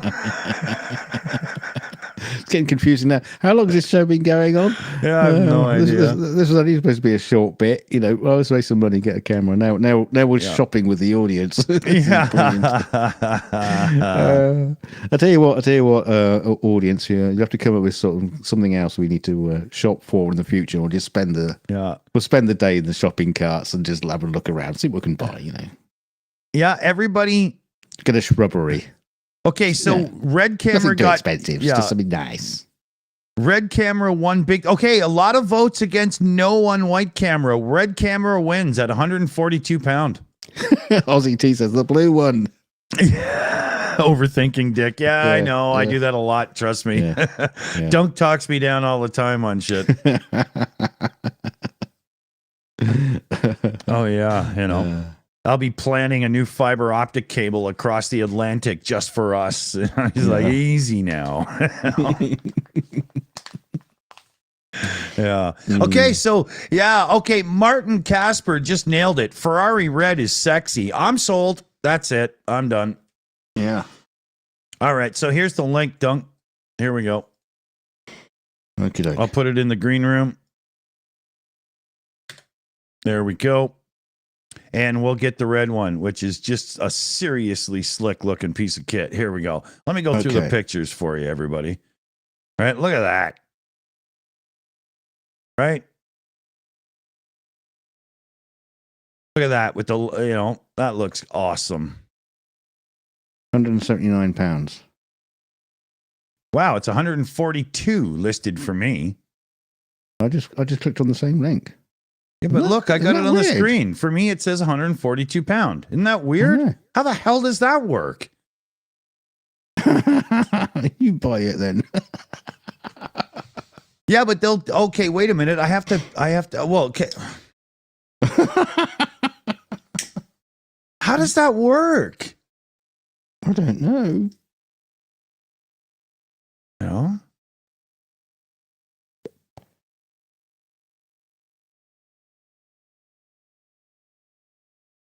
Anyway, look, never mind. I don't know what to say because let's not yeah. I don't know what to spend say. time just staring at it and going, oh, I don't understand. This will be the kind of thing the whole family gets to use, right? You know? Yeah. Yeah. Well, her and mum. That is the family. Yeah. Okay. Well, you know.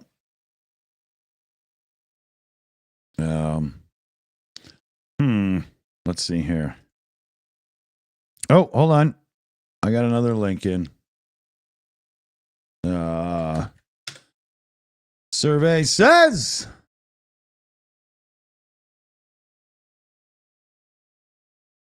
not coming up. It's not coming up for me. That's what she said. What the hell's David Kent going says on? Dunk's in a crappy postal area. I hope not. I'm just outside of London. Maybe that's why it costs more. Yeah, it's the London Mail. Yeah, the post office truck goes past number 10 and they tax him $5. All right. Oh, it's probably because you guys are getting hammered with like VAT or something. BME in the chat is mentioning that, or tax and stuff. That's, I bet, what's going on.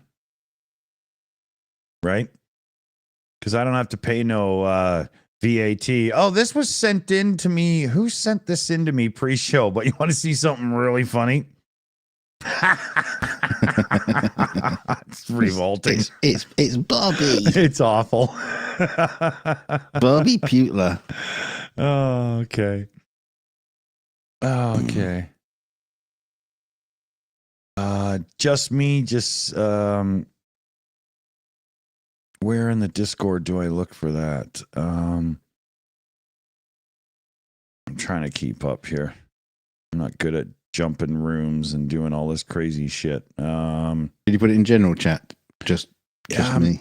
No, I didn't see there. I messaged it. Messaged it. Messaged it. Oh, okay. Yeah, I can't get one to open. It's very strange. Very strange.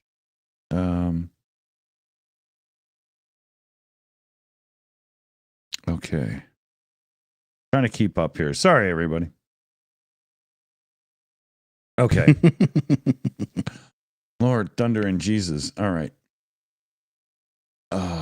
Too many information screens. I don't know what I'm doing anymore.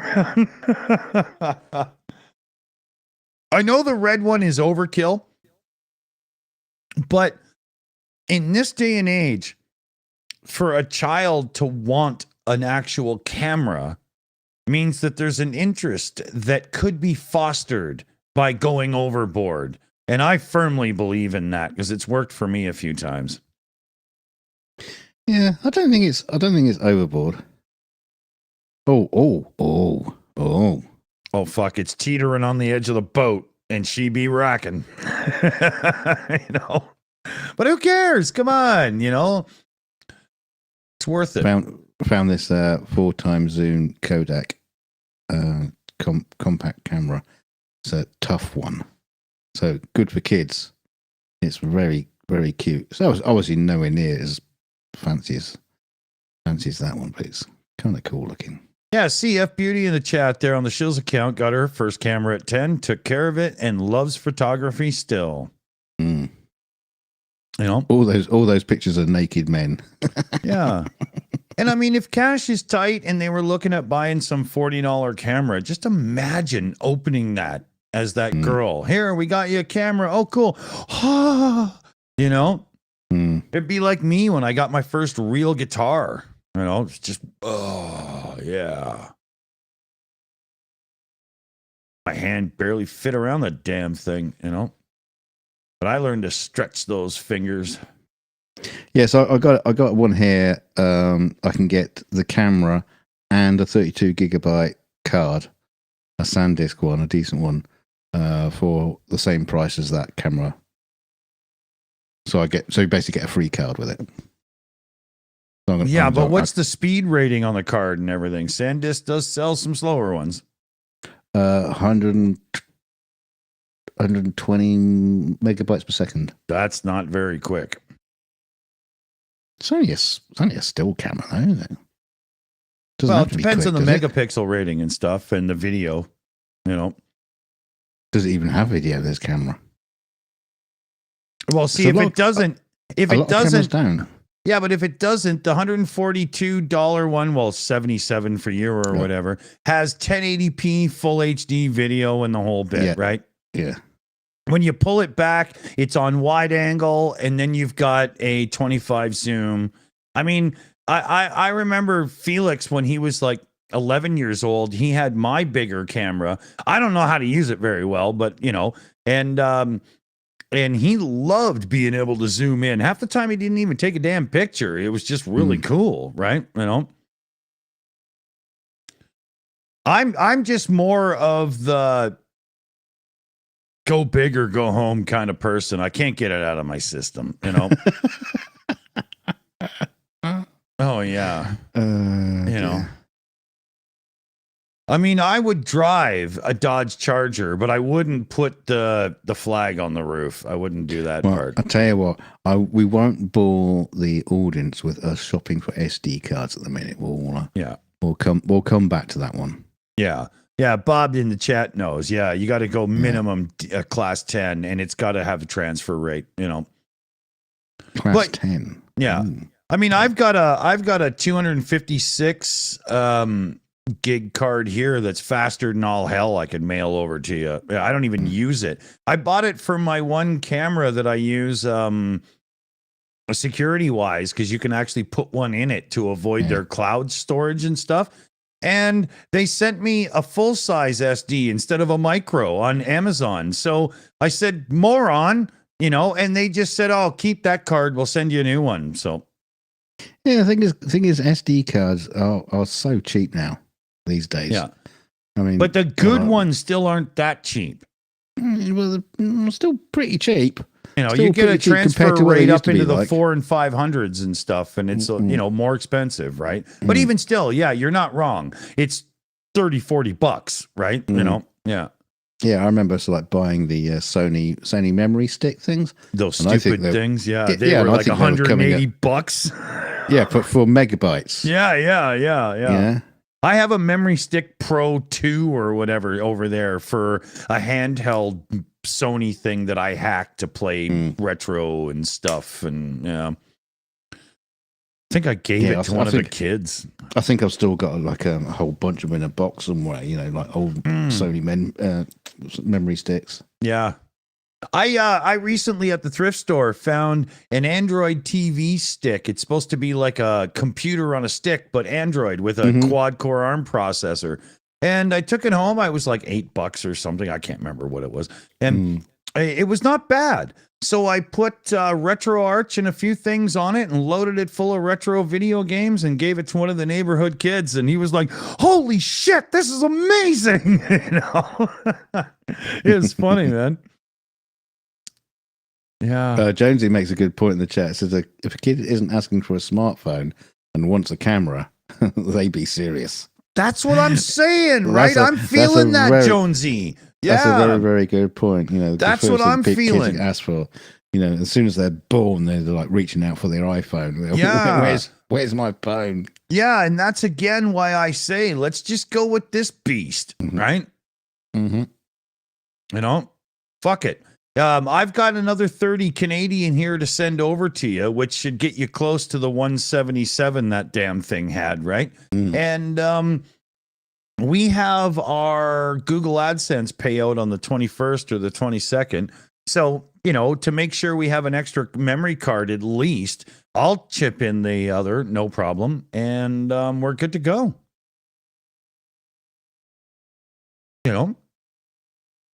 Right? Yeah. It's in the basket. It's ready to go. BT Clan says these two are adorbs together. Their banter is so horny. What are you watching?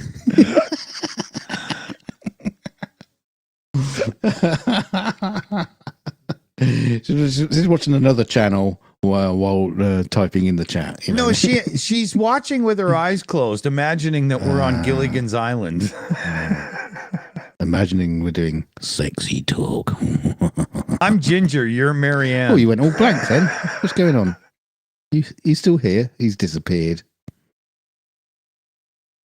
Nick, where are you? Are we still on the show? Does the show go still? Your audio to me muted until I refreshed my video there quick. It all just went to hell. Yeah. Sorry about that. Yeah. Disappeared on me. Video is Everyone says, Dunk, get your eyes checked. It says homie, not horny.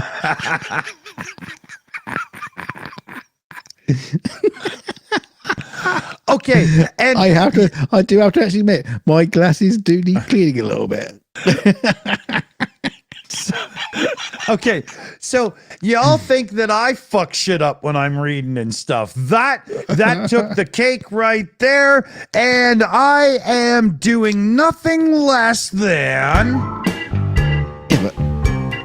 At least when I make mistakes, I'm funny. Oh, I've lost the show stream from you as well now. That's gone. Have you really? No, where is it? No, I've lost it. So I can't see what you're doing now. Interesting.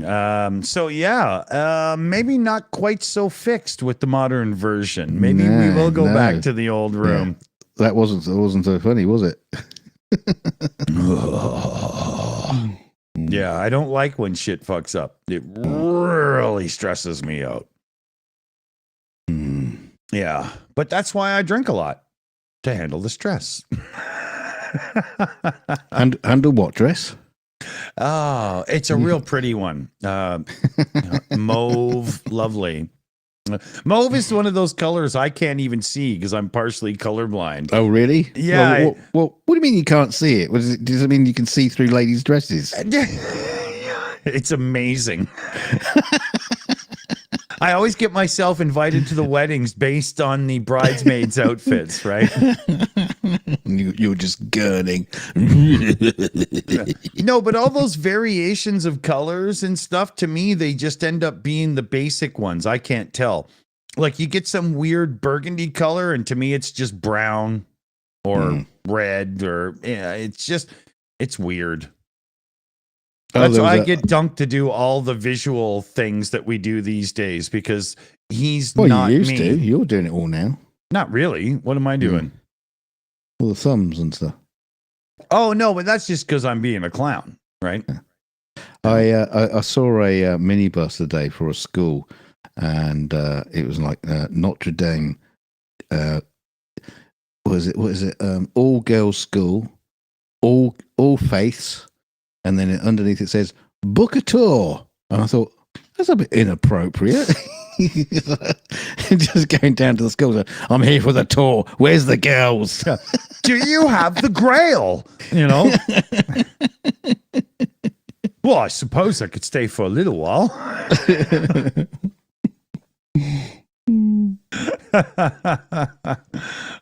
Did somebody say spankings? Let me get a beer. Hold on. Oh dear. I can't imagine what it's like being colorblind. Yeah. I mean, I might actually be colorblind, just don't know it. I've never even thought of it that way before. I didn't know that I had issues with color until a couple of people and I started this little bi-weekly newsprint magazine in a place that I lived a long time ago. And I was doing all the layouts because I was the guy that had a nice Apple computer, and I was able to find versions of Quark Express and Photoshop that I didn't really need to pay for. And right, so I did all these layouts, and the layout, the look was very nice, right? But the guy who we picked to be the editor was like, "What's with you and color?" And I'm like, what do you mean? And he's like, it's an abomination. And I'm like, what? And he taught me the color wheel, like, opposites and stuff and whatnot. And I just obeyed him. So when I did it his way or my way, I couldn't tell the difference, right? And he was like, you got a problem, That's how I figured it out. I had no clue, Is that do you like buy clothes very, very specifically to make sure you don't have clashing colors? Why do you think I have like black, blue, red, and gray t-shirts? Because it's simple. It works for me, right? Yeah, matching underwear and trousers.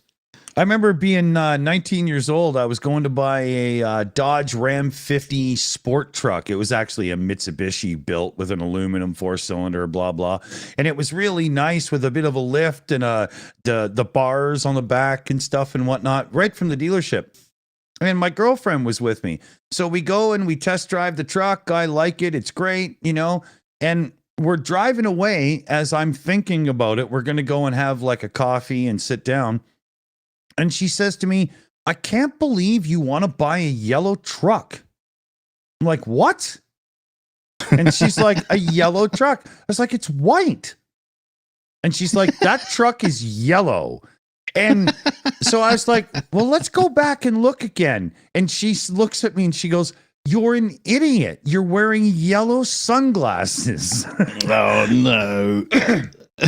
So we go back to the dealership and it's yellow with black accents and stuff, right? I had no clue. And I look at it and I'm like, oh, I like it more now. And she was like, you've got to be kidding me. And I bought it. Yeah. Brilliant. Yeah. Yeah, it was cool. It was a great little truck. I sold it within like a year because I went backwards to sports cars and stuff, right? But it was cool to have, you know. I worked for Magna International at the time. So I got the car for cost price because we made Dodge parts, right? It was awesome. Okay. Yeah. But then we also made Chevy parts. So I got rid of it in, I think it was 88. And I got myself the Z28 IROC. I got that damn thing. What a hunk of shit. So what's the difference between cost price and showroom pricing? It was a good 28%. Oh yeah. I saved a fortune, right? I loved that job. I went through like 4 cars because of that place, because it was just simple, right? Any bank would just go, oh, I'll lend you that. No problem for that car. Because if they had to take it away from me, they were going to make like 12 grand, right? Yeah, you know? yeah. Decent profit. Exactly. Yeah, it was a great job. And it was the kind of place where, like, you could be like, I racked parts. So the parts would come off the press line and I would put them in this rack. And instead of a tow truck or a forklift driver dragging the parts around, it was all automated. This was in the late 80s, late 80s. It was the first fully automated car plant in Canada, I think. It was really high tech. So after like 7 months of racking parts at the end of the line, they put me with the tool and die maker working on the computers because I was really good with computers. And the tool and die maker was from Germany, and he loved the fact that you could get pot everywhere in Canada. And we would just sit there at the side of the press line smoking joints, watching it run for like 4 hours. And then it would break and we'd go in and fix it and it would keep working. And it was the greatest job, man. It was awesome. And I was getting paid like $24 an hour in 87 doing that shit, right? Wow. Living the life. It was brilliant, man. It was brilliant. It was amazing that I didn't become completely addicted to cocaine because half the shop was. God. Oh, yeah. Yeah. Yeah, but it was fun. Yeah. But that was the last, like, real job I had before going off to be a musician. You know? The last real job. Yeah, even to this day. No. And then I became a musician. Yeah. Been a bum ever since. Not so much, but you know, I mean, even now, you know, I always gravitate to entertainment. That's just always been my thing. When were you going to start doing that then? I predicted about the time that I find a different co-host. You heard it here. We're doing the talent search for the new Shills host replacements. We're gonna do the Shills has got talent show coming up soon. Yeah, we're gonna change the name of the channel to Fuck 'em and Chuck 'em. Shill Idol. Or just Idol. Yeah, not so much. Idol Shills. Oh. Yeah.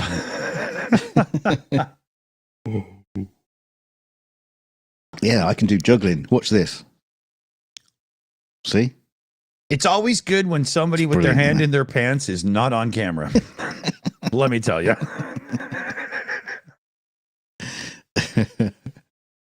Oh dear. Or you need someone who's looks like me, sounds like me, can be as, dare I say, witty as me, just able to sing.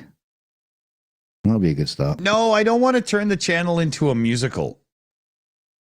This is not a South Park movie. What's wrong with turning this into a musical? You I like the have musical? so many answers to this question. Don't ever do that again. Stop it. Stop it. Oh. No promises. I think you were singing to How Much Is That Doggy in the Window, if I caught the melody right.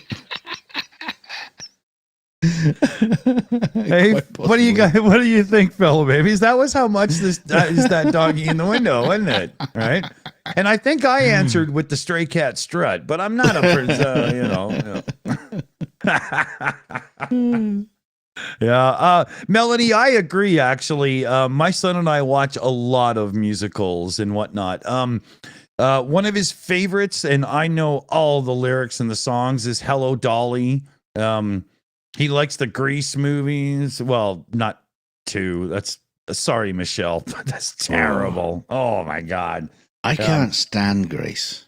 Oh, I really like the first one, even with John Travolta. You know, which is odd for me. Even with John Travolta. Yeah, I know. Yeah. No, I think I'd like to. I got a particular hatred for Grease because when Grease came out, obviously I was still the only kid in school that was still talking about Star Wars, and Grease comes out, and everyone's talking about that, and so I was just like the nerdy shitty kid, you know, that franchise that's never going to go anywhere, is it? You know, Grease is here forever. I remember seeing Grease in the theater, and my buddy's older brother, I went with that family to go and see it. He was so excited. He was like, they're going to say the words shit and tit in this movie, guys. Like, you know, and he was so excited for that. And I was like, really? You know, that's all you care about? Even then I knew that was shallow, man. Yeah. Couldn't wait to see Olivia Newton-John in the spandex. Yeah. Well, that worked pretty good. What's his name? Steven, the older brother. He was the one that also facilitated me going to a Kiss concert when I was young. And it was the last live tour with all the makeup and all that crap. And I got to be right there and saw it. It was awesome. Without him, I wouldn't have been able to go because my parents would have been like, no, there's got to be an adult, right? You know, I was too young. There wasn't one in the band. yeah. Oh, that's true. You know, they're silly fuckers. Can you imagine? I can believe they came up with that shit, you know, do the makeup and everything, and just like kept it running for you. You know, I know it's really, really funny, but you know, it's like that bit in Spinal Tap, where the girlfriend comes up with the whole star sign, you know, astrology thing for them, and comes up with all the costumes for them. Yeah. And they're all going to have all these costumes made up with the lion and everything. Well, I remember the first time I ever saw Kiss, I saw the record before I heard them.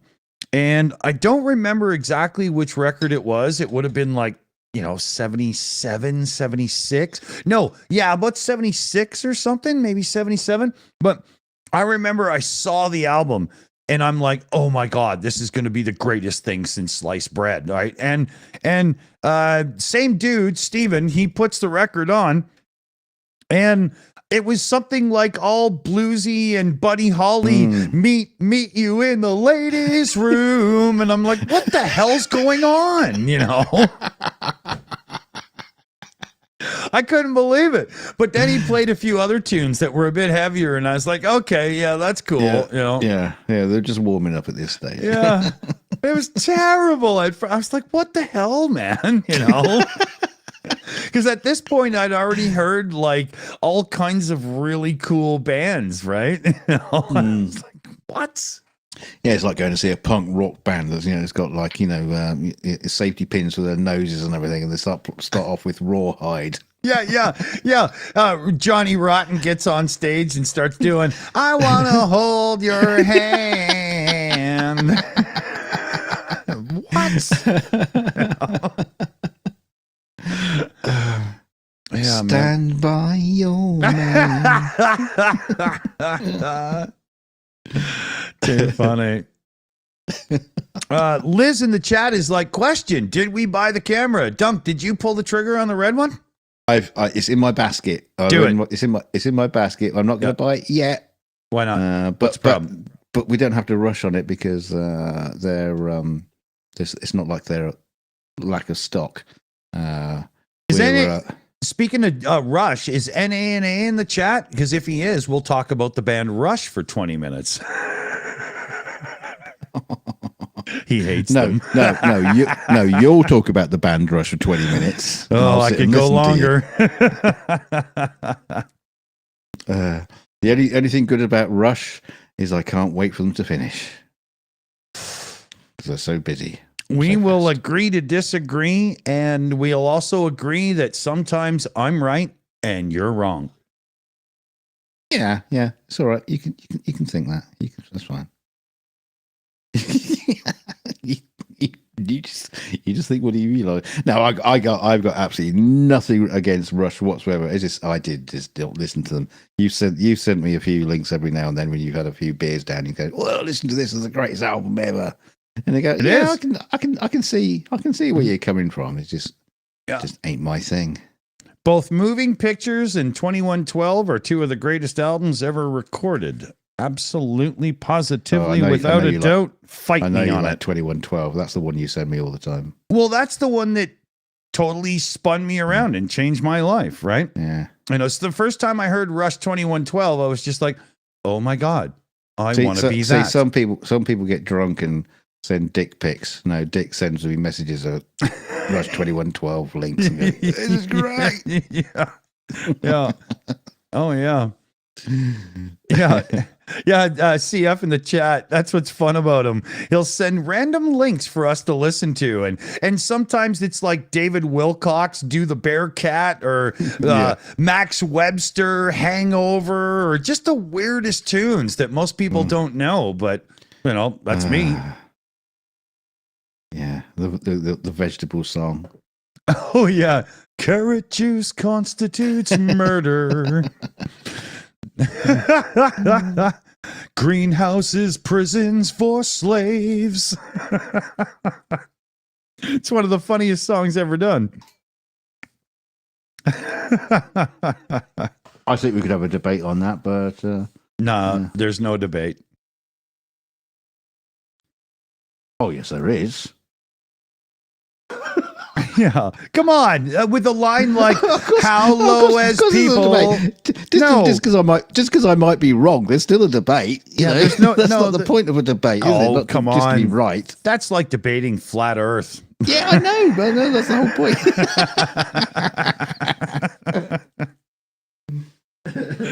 I came here for an argument. No, you didn't. Yeah.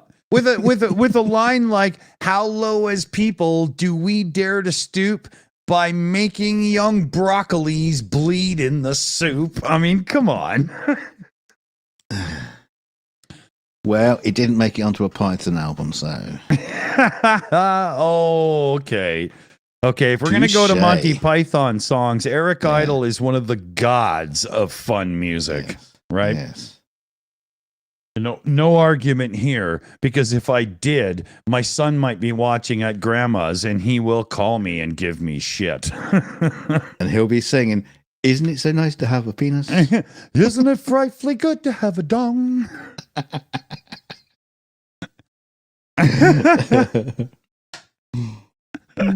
From the tiniest little tadger to the world's biggest prick. It's one of the funniest things ever done. I was thinking about the song, they did for Jesus, what was the movie? The Meaning of Life with the Pearl Assurance, or the Crimson Tide Assurance.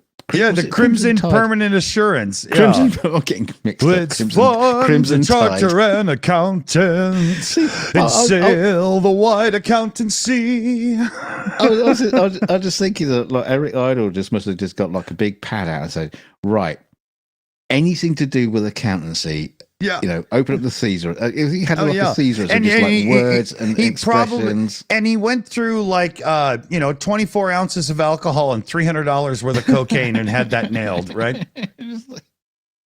Just like, how many naval terms can you get out of accountancy? Exactly. Well, accountancy, there's one. Yeah. We'll up your premium semi-annually. Offshore accounting, there we go. Yeah, That's another one that's going in. You know, Yeah. it's just And the way he puts it genius. together, it's all tax deductible. We're fairly incorruptible, sailing on the wide accountancy. That's so clever. Oh dear. Oh, I love it. He's so good. So good. Yeah, because a lot of their songs are very much like that, where you know it's like, list all philosophers. Oh, and then my write a song God. about them all yeah. drinking. Yeah. Or write the down universe illnesses. song. How do you illnesses? Oh, the Think of illnesses illnesses. one. Trying to get your tongue around those words. How did he do that? But again, you're right though. The universe song. Yeah, just how do write you- down lists of facts. Which Yeah. were found And turn wrong, that but, you know. into whatever life gets you down, Mrs. Brown. It's just amazing. He's so awesome. Yeah. I think he must be autistic the way he just like lists things and turns them into songs. It's a formula that he's used to great effect, right? Yeah. Because he did it with the penis song, right? You know, Yeah. here's a little number I tossed off recently in the Caribbean.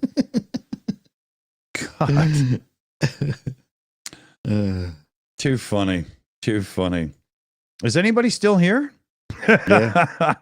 I wanted to be a lumberjack, leaping from tree to tree as they float down the mighty rivers of British Columbia. I love that one.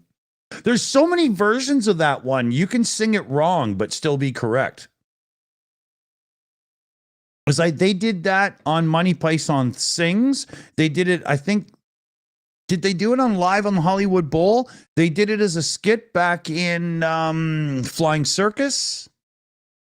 Yeah, it's all over the place. Didn't it make it into the Now for some completely different movie? Didn't it make it into that as well? I think it did. Mm.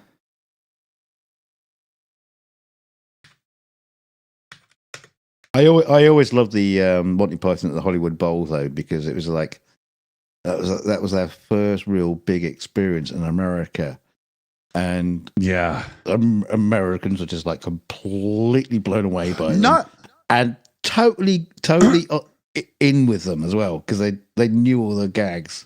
Well, that was it. Monty Python had a really cult following in America during the mid-late 70s and stuff due to PBS, public broadcasting. But public broadcasting were the only channels allowed to play Monty Python due to the language and stuff. Yeah, and it Right. was always like a student thing as well. It's like when my brother was at university, everybody crowded around the TV at their halls of residence when the Muppet Show was on. On the 'Cause Muppet that Show was- tonight. Yeah, that was just like it was just massive student followings that made that Yeah. massive hit. Mhm. Hilarious. Speaking of old Monty Python and stuff, the first time my son Felix saw Silly Walks, Oh yeah. he fell over trying to do it. And he just laid there laughing, man. I almost died. It's so funny. Oh dear. It's one of those moments I wish I would have got on video, but I didn't. I wasn't ready for it, right? I'm assuming he was doing the John Cleese silly walk. Yeah, That's the most fally down one. Yeah. Yeah. He tried doing the big step and whatnot, and he just tipped over like an AT-AT in the fucking Battle of Hoth, right? You know? Yeah, because Michael Palin just has that little half Nelson hitch Yeah. thing. Yeah, whatever they called it. Yeah, no, my son is the biggest fans of John Cleese, Eric Idle, and especially Graham Chapman. Mm. You know, I don't have the heart to tell Felix that Graham Chapman's performances were based on alcohol, but you know, But he loves like his portrayal of King Arthur and stuff. Oh my gosh, Felix can do every line, Well, I'm your king. yeah. Well, I didn't vote for you. Yeah. I love that. Oh, there's some lovely filth over here. Oh dear. Okay, it's become the Monty Python show. I'll have to change the thumbnail. We've done it again. We started talking about how much we love Monty Python. It always, but it's classic humor. Oh, who was it? Somebody sent me an email just recently. I'd have to go back and look, but they were lucky enough to see Sam fucking Kinison live. You know what? I Was could that never Liz? get into Sam. I could never get into Sam Kinison. Oh, are you kidding me? No, I'm not kidding you. I'm telling you the truth. I got one of his albums, and Do I have a boo sound effect here? Hold on a No, I minute just didn't like him because I was coming off the back of oh god, what's his name? Yeah, it was Liz Mailer in the chat there. Hicks. She was lucky Bill enough to Hicks. see. Well, oh yeah, okay, yeah. I came off the back of Bill Hicks. Bill Hicks was hilarious, and I thought, oh, let's try a few others, and I got Sam Kinison. I thought, oh, who's this loudmouth fuck? Oh man, to see him live going off like that, like not on camera because it's all like mic tuned and stuff, but oh man, I would have loved that. I would have loved that. He was like George Carlin, but on severe drugs. Speaking of which, UTV and Ham there in the chat has seen Carlin live. I'm so jealous right now. Yeah. Wow.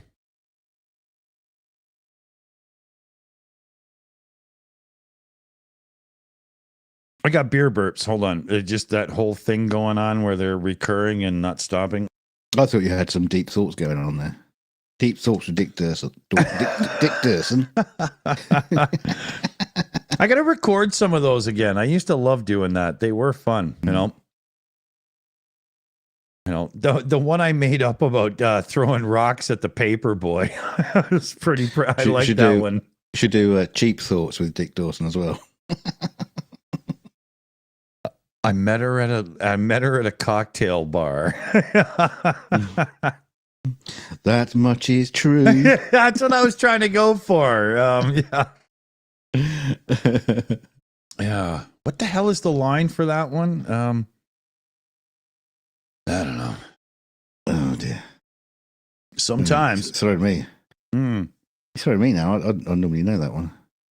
So here, I was working as a waitress in a cocktail bar. That's it. That much was true. Yeah. He made an appearance on the dude from that band made an appearance on Top Gear one show. What were they called? Human League. Yeah. Human League dude helped tip Clarkson back over when he was rolling the Reliant Robin everywhere on that episode. Oh, was that him? Yeah, the dude with the dog on the leash. He was from the Human League. Yeah.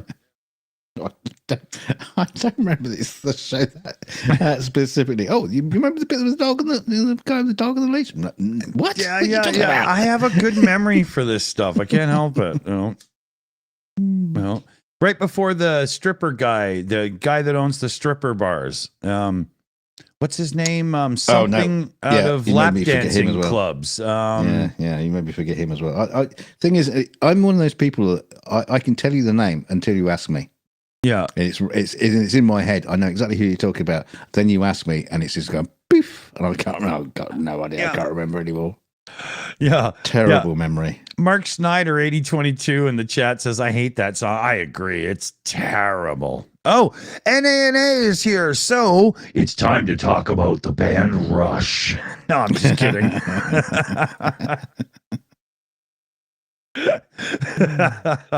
We'll do that in an after show. Yeah. Dick can be all by himself. We're going to have an after show titled Why NANA is Wrong and Rush Rule. Oh, dear. We'll have a debate. That's not a debate. Yeah.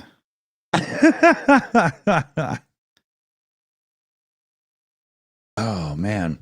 You know what I should have done tonight? I was gonna do it and I forgot. I was gonna do a thing right. Let's see if I can make this happen here.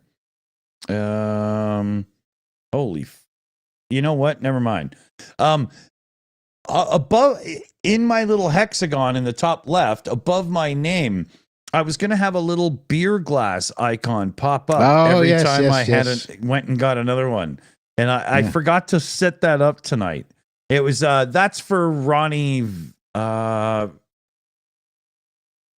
It's with a V. Oh, so many names.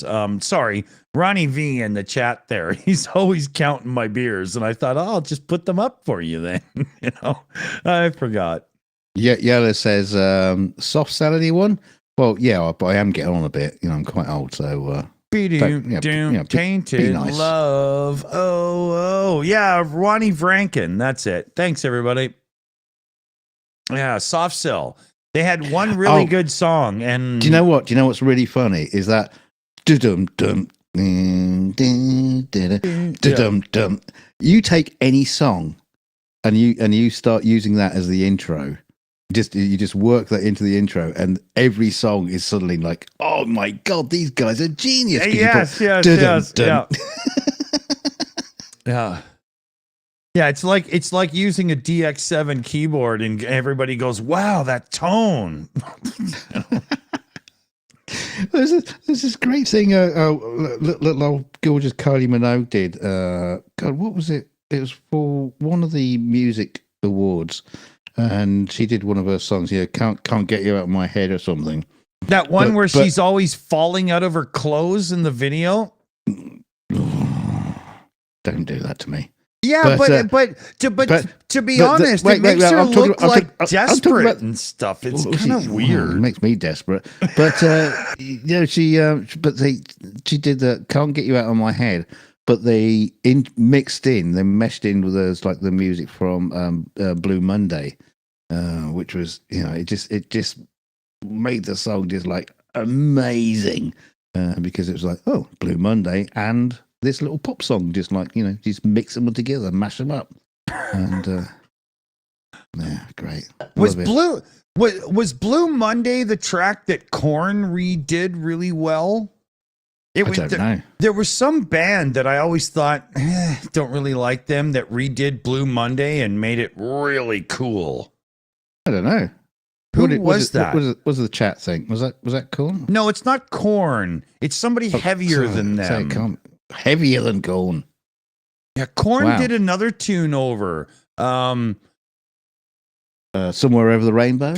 No, they did one by Marky Mark and the Funky Bunch, I think it was. Word Up. Yeah. I'm not kidding. It was Orgy. Thank you, Leathercat. Yeah. Orgy did an amazing cover of Blue Monday. But Korn made the song Word Up actually listenable. Yaya in the chat there. Is that right? Yaya? Pet Shop Boys. Holy fuck, are they good. I'm a rock and roller, and I love the Pet Shop Boys. They're awesome. And I'm quite sure they like you loving them. They do, actually. They were like that, Yeah, they always fly in like once a month so we can get high and shit. I'm always on their mind, I really didn't like the Pet Shop Boys that much when I was... I love them. Back in the day. The album with It's a Sin is so good.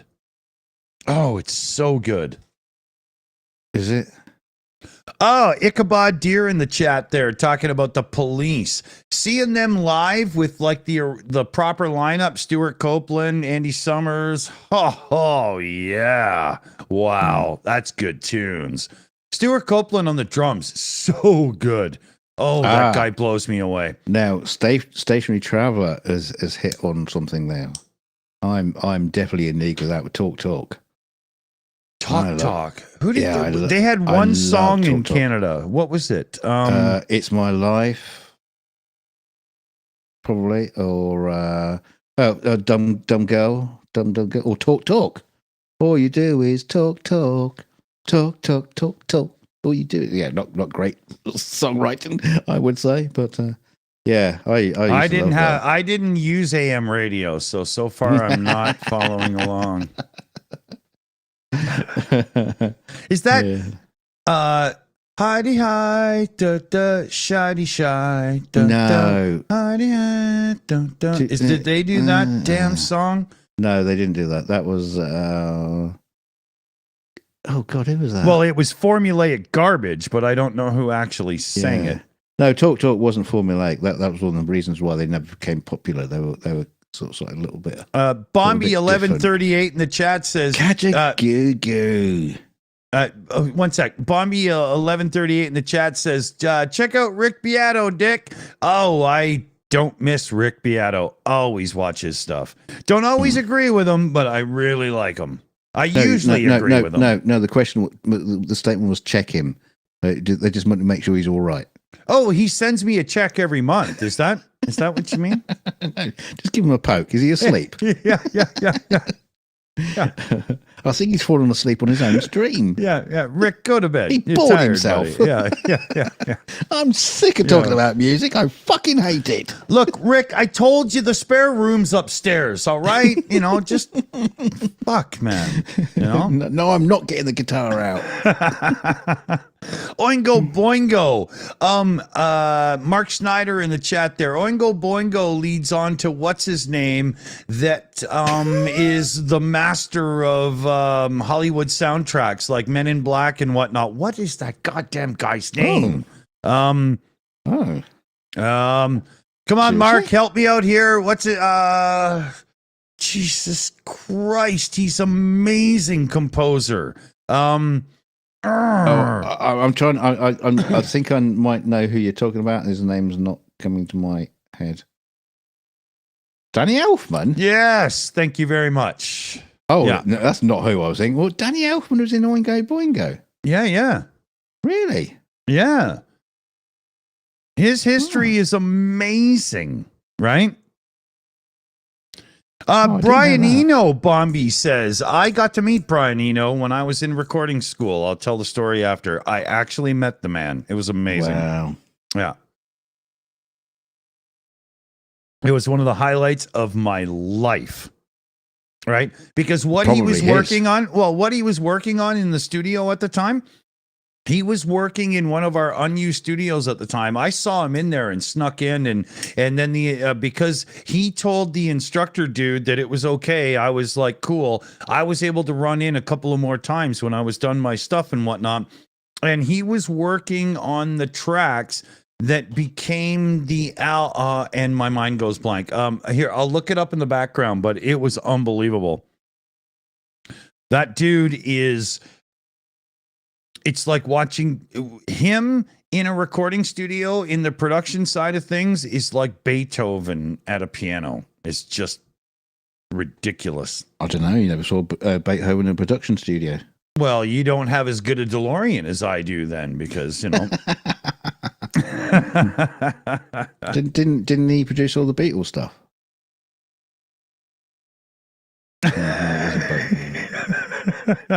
No, that was Isaac Newton with the Apple, right? Yeah. No, they just named the studios after it. Oh, right. Yeah. Okay, yeah. Yeah. Originally, it was called "Shit and Apples is Hit My Head," and they thought they just contracted that down to Apple Studios in the end. Yeah. Yeah, it's hard to catch me off guard with music trivia from my age, right? You guys will catch on. We used to do DJ nights, and I would pretend I was like a early 70s DJ where I get to tell a cool tale about each song before playing it and stuff. And it was a great time until YouTube got overly bad with copyright, right? It got unsustainable. We had a New Year's stream a couple years back when we were still doing this, and we got 195 copyright claims on one stream, but we didn't get in trouble. But these days, if you try to do that within the fifth song, your stream will be blocked. You're done. Yeah, well, just don't play any Eagles for a start. yeah. A bit like the Eagles. Yeah, there's a song by Mojo Nixon and Skid Roper. It was recorded in the 80s, and it's called Don Henley Must Die, and it still stands true. You're the worst, dude. It's so funny that when you get on those nights, you do tend to like delve into Canadian music. No, I try to go to music that people haven't heard before, but they will like. That's what I'm trying. Well, no, we do, have heard right? it before because you normally end up playing the same Canadian songs every time. But here's the funny thing: is those ones you get away with copyright on those ones. They don't give a fuck. That's true. Care. Except Loverboy. Oh my God, do I get in trouble for them? Paul Dean, blow me, you bitch. Fuck, man. All right, so you were talking about music trivia in your lifetime. Okay, we're gonna play a little bit. Not from the UK. Let's get that clear because you guys have bands that are really popular. Hold on. Let me finish. I wasn't doing it. But let me finish. You've got bands over there that are really popular, and to us, they're one-hit wonders that barely made the top 10, right? But it's the same our way to you. It's no offense, right? Exactly. No, I'm not offended by that at all. Don't. I don't care. You never bought my album. Well, anyway. I tried to be offensive, but then play it off like I wasn't. So I got to work on that. Okay. No. What we're going to do now is we're doing Quantum Leap, where you are now a time traveler, and you can enter the body of any musician within your lifetime. Oh, okay. Who would you choose? Who would be your top one? And then, secondly, who would be the show in Quantum Leap that you would fucking hate because you had to enter that person's body? That's you did Quantum Leap during your thing. I did. Oh boy, because I was, right, Scott Bakula, right? Yeah. Okay, so if I wanted to leap into a musician at a certain moment in time, I would leap into Eddie Van Halen recording the first Van Halen album, bar none. That's it, right? And if I was going to leap into a musician recording an album and go, oh boy, the way that Scott Bakula used to do, it would be anything by Shania Twain. No, you're gonna give me strange dreams. No, Miley Cyrus, Twain. Miley Cyrus, or whoever that naked chick was on the ball that was birthed by the mullet fucking hip country boy. Yeah, no, because you would confuse my my urges if you're in the body of Shania Twain. Oh, KK's GG says April Wine. Miles Goodwin was very close on my list at the top of that I would jump into for a moment. Absolutely. I love April Wine. I don't mind what fucking month it is. As long as it comes discounted in a box. Yeah, as long as it's wet.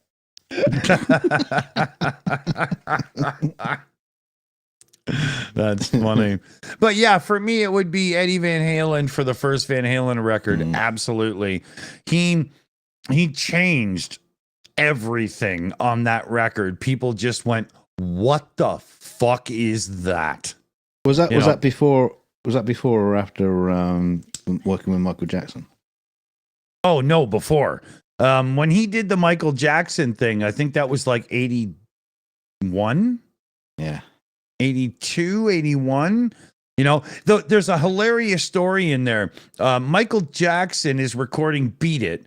Eddie Van Halen's in the same studio, but in a different thing, doing his thing. He pops in and says hi to Michael, and Michael says, hey, do you want to play on this song? Hello, my name's Michael Jackson. yeah, right.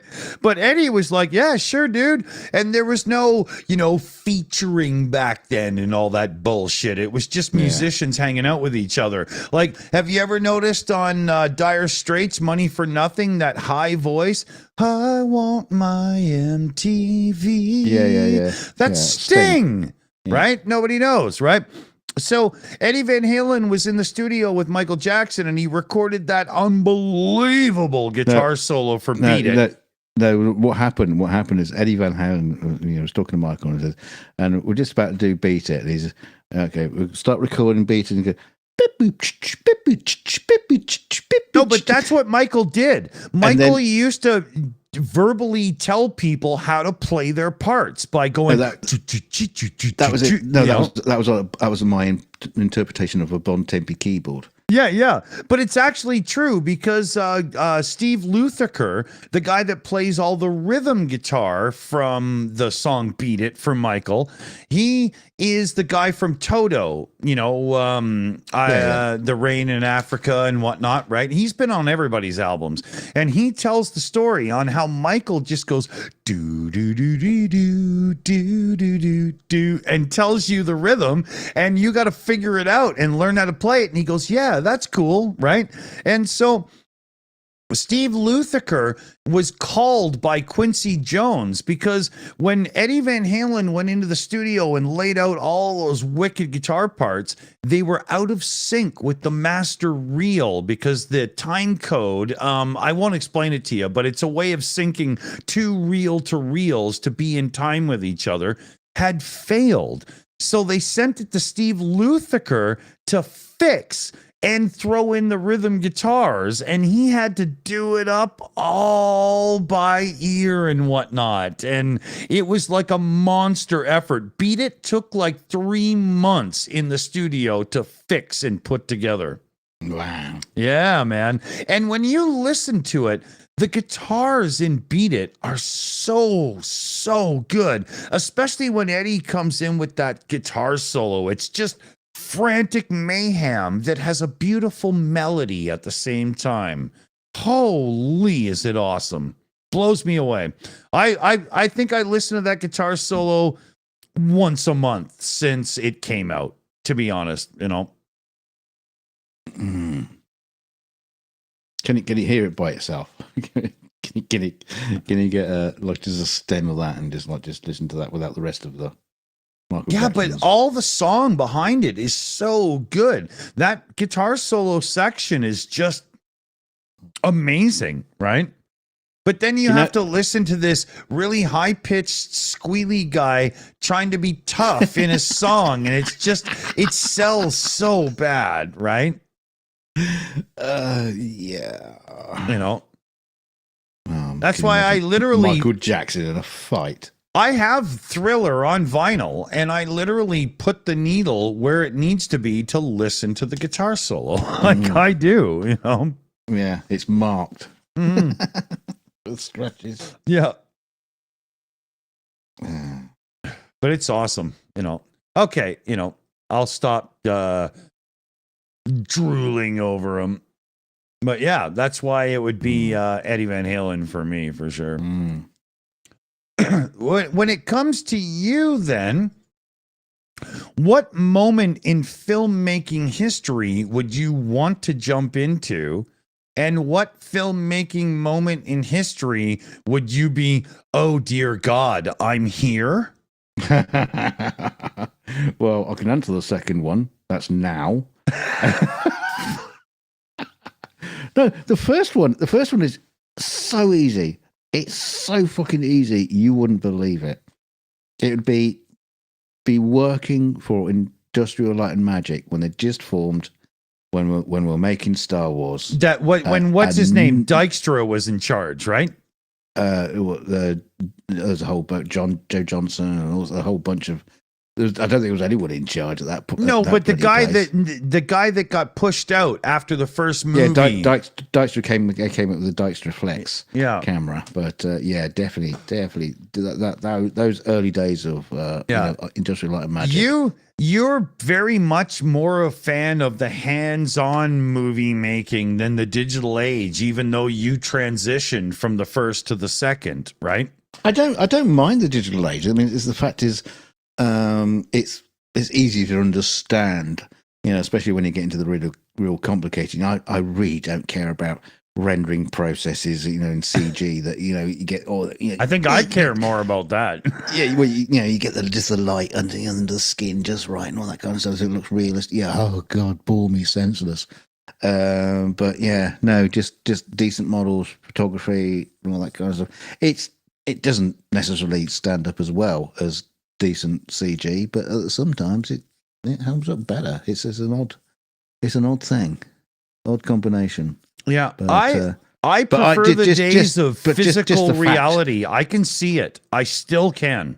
Yeah, but for me, it's not that. It's not even about how it ended up being on screen. It was just about having to think on your feet and come up with stuff. Because I was lucky to be in an environment when I was doing that. When I was working for a shitty little kids TV show called Dream Street. And I was a like the character radio control operator. I mean, they had all these vehicles like driving around the street. So I was driving them. They also had like a program their voices. So I'd get like a tape and have a joystick and I would just like animate their mouths going up and down the rise, looking left and right and all that kind of stuff. So that would all be programmed in. Then you hit a playback. And so that would all be synced, and then I could drive them around the set at the same time while they're already performing what I've already programmed in. And but that's beside the point because in those days, it was just like I was really sort of like getting into just like having to come up with stuff on the spot because there was like, for instance, there was like one point where we had a character who's called Hot Rodney, and this is like this hot rod car. Oh yeah, everything's great. Yeah, oh brilliant. Right. And he's like a mad character. I used to drive him fucking nuts around the set because it was like a proper car, and doing tails, spinning around all kind of stuff. But there was this part of the show where Rodney was really really sad, and I turned to Brian Johnson, as in Brian Johnson, who worked on Star Wars, Aliens. Yeah, not AC/DC. 2001. But yeah. But I turned to Brian. I said, "Do you want him to cry? So do you want me to make him cry? Actually, physically cry?" He says, "What? Could you do that?" I said, "Give me an hour." So everybody went off and had an early lunch. I ripped out my window washer pump from my car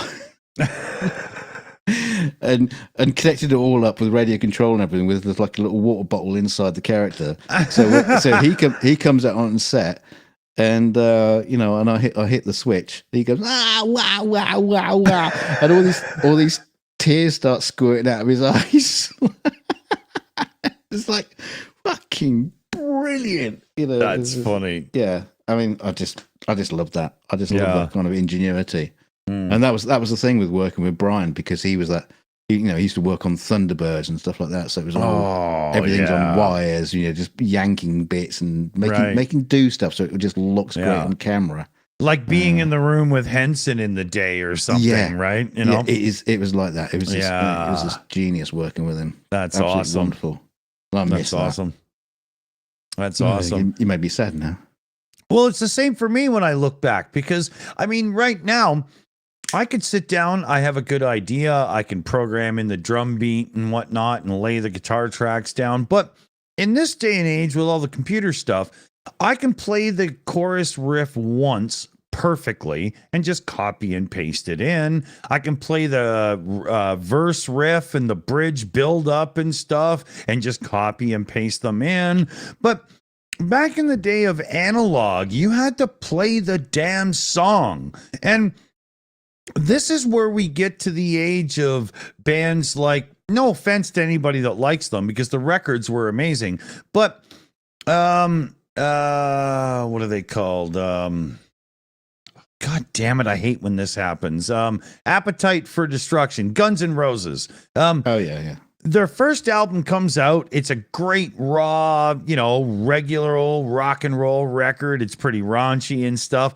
And then they do their first tour, and they're about as capable of playing their songs live on stage as a group of 7-year-olds would be. It was awful. It was terrible. And when Alice in Chains came around for their first run of live shows, the drummer in Vancouver's show, 86th Street, it was back in the late 80s, he was so stoned that he couldn't even keep the beat, and the band were pissed off at him.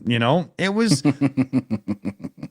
But you get to that point where the studio's digital tools could make up for that. And now we're in a position in music where you can put a group of people together, put an album together, and then give them 6 months to learn how to actually do it so they can go on tour, or they can just mime and dance and play to tapes, right? Now we've recorded the album.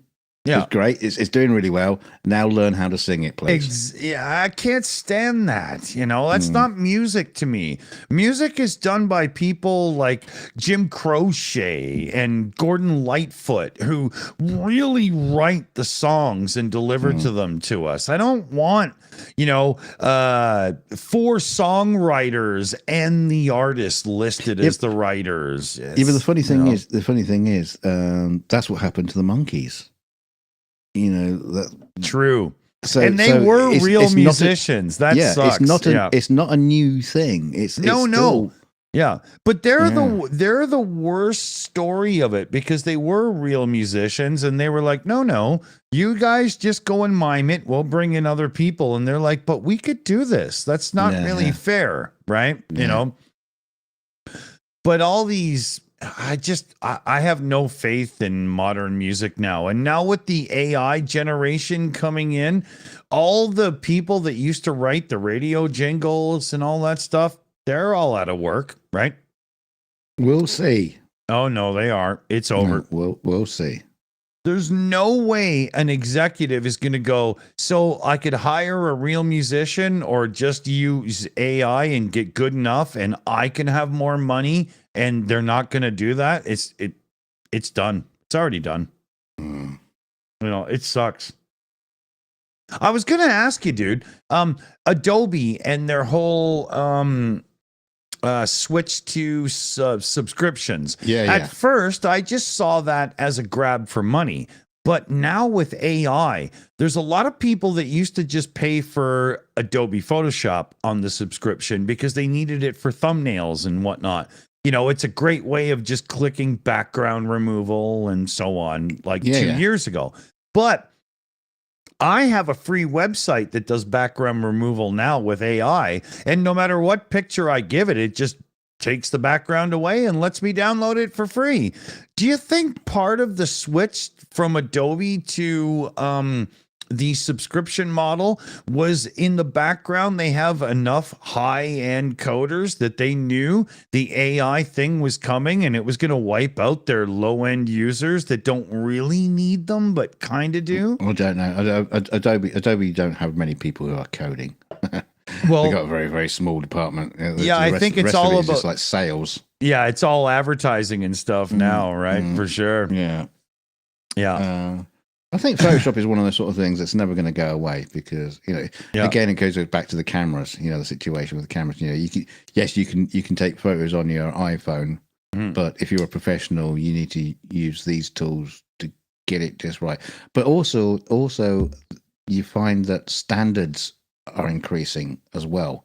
The sort of stuff you used to be able to get away with, it has to be pixel perfect now. Oh, otherwise people start picking on it.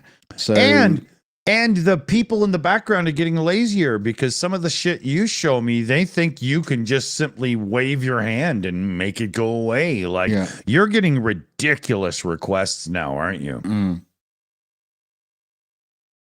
If you don't know, one of Dunk's specialties is like the whole rotoscoping and making things disappear. But when you have, like, let's say you're filming ancient Romans in front of a Roman wall, but you actually have 2 or 3 people holding boom mics in the way.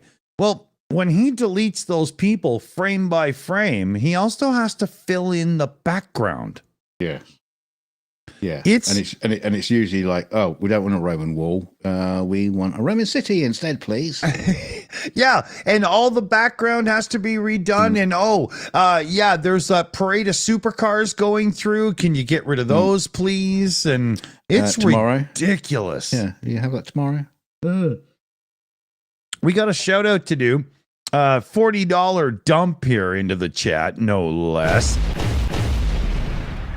And it was a halfers dump too. So it's between Cinnamon and LWD Farm. And it's for the Molly Fund. Cool. Upwards and onwards, fellow babies. Good shout, everybody. Yeah. All right. Do you want me to tell you a really sad story about my career, though? Sure. Do you want to cry? Well, I won't, but I'll well, here, did I upload an avatar? Let me see. Oh no, I didn't. Shit. Okay. All right. No, because I was thinking about it last night when I was trying to get to sleep, and I just got myself into a right fucking tease about it all, and it's just like, oh fuck's sake. Because when I first wanted to get into the film industry, when I was living, in Cambridgeshire, I knew nobody, right? Right. I knew nothing about it, and I came down here to London, and got myself in, started meeting people, and started working in different places. My name got around, and was meeting all kinds of people. Mm-hmm. And for the past, like, what was it, like 10, maybe longer, maybe like, let's just say the last 10 years or so, I've been working from home. And so all my work just basically comes in as a request, an email, and blah, blah, blah. Okay. And, can you do this and get that done? And I realized the other day that it's got to the point now where I don't know anyone in the film industry anymore. I don't have the connections anymore. It's really weird. It's like I'm back to square one again.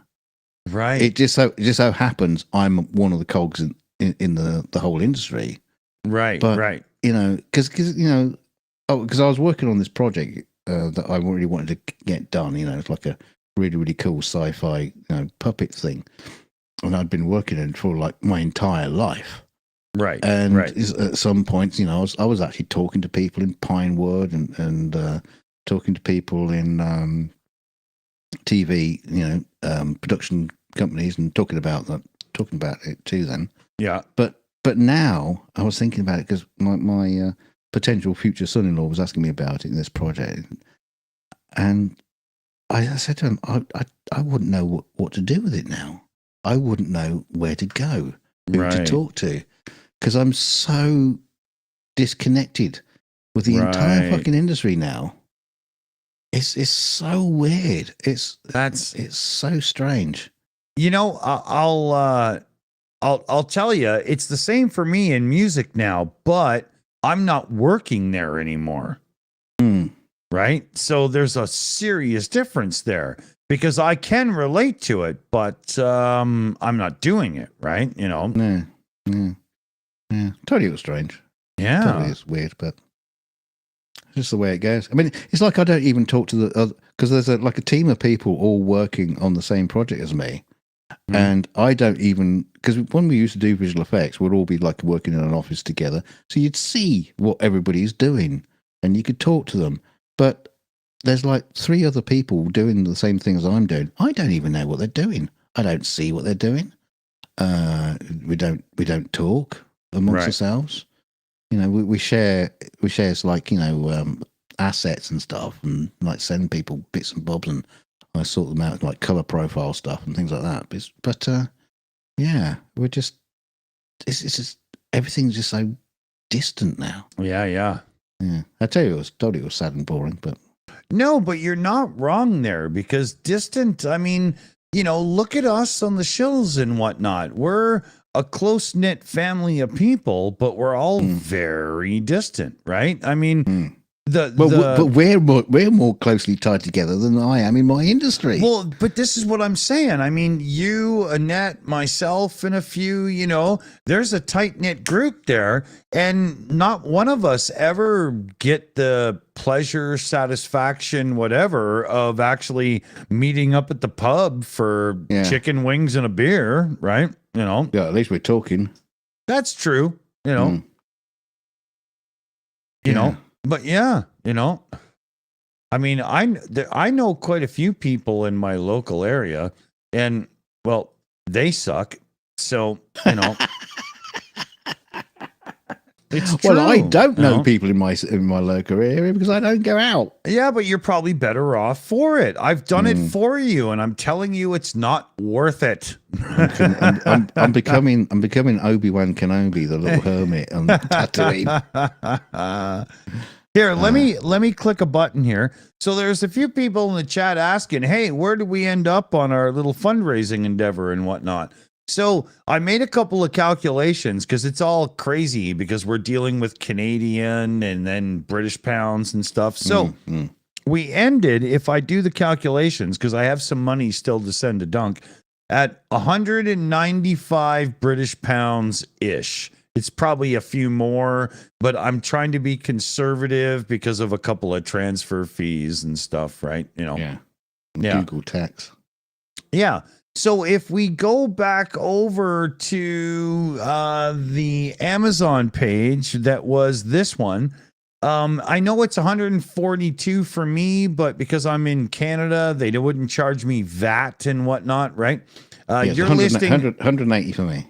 Yeah. So we can do that now. So we have the red one paid for. So click pay there, Dunk, and I will send you the other PayPal money. Yeah. What I'm gonna do is I'm gonna check with Kelly tomorrow to make sure she thinks that's appropriate. Okay. Yeah. Okay. I think she'll just go, yeah, brilliant. But there's only 9 left in stock, so don't be slow. No. We'll do it. We'll literally do it tomorrow. Okay. So I'm gonna do the old traditional Riley thing and give you about 45 seconds. Sorry, dude, but it's gotta happen. Oh dear. Told you, get a bucket. Dear Liza. There's a hole in my bucket. There's piss on the floor. Oh dear, he's done it again. What do you guys want to talk about?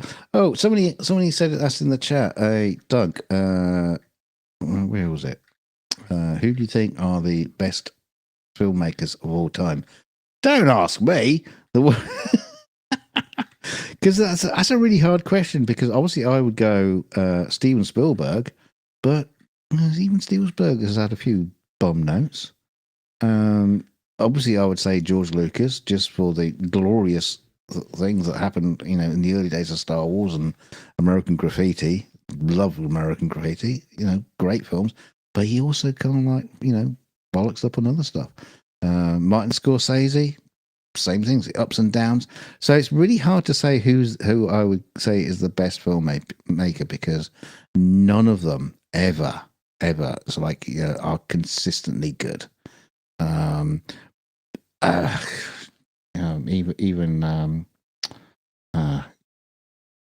God, his name slipped my mind now. The guy did 1941. I love 1941. 1941 is one of my favorite films, but it didn't go down for a lot of people. A lot of people didn't like it. Richard Wise, Bombay. Richard Wise has done some amazing films. He's the cat. So you're asking who my favorites are, and that's what I'm saying. Is it's really hard to pick a favorite because they're always ups and downs. Ron Howard, you've mentioned Ron Howard. Ron Howard's done some great stuff. I've worked with him.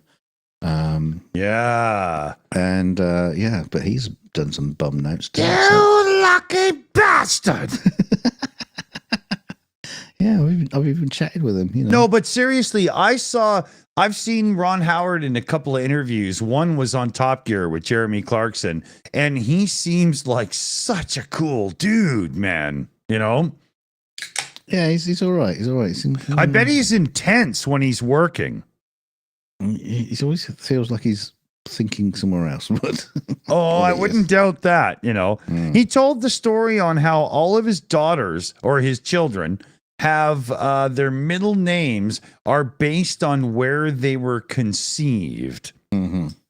And so for his one daughter, he said, well, you know, my wife and I looked at each other, we figured it out, and we were like, oh, we can't call her Kia because they were in the car, right? And Jeremy Clarkson interviewing him was laughing his head off. And Ron Howard says, we have a good marriage, you know? Yeah. And I was just like, I love this guy, man. He's awesome.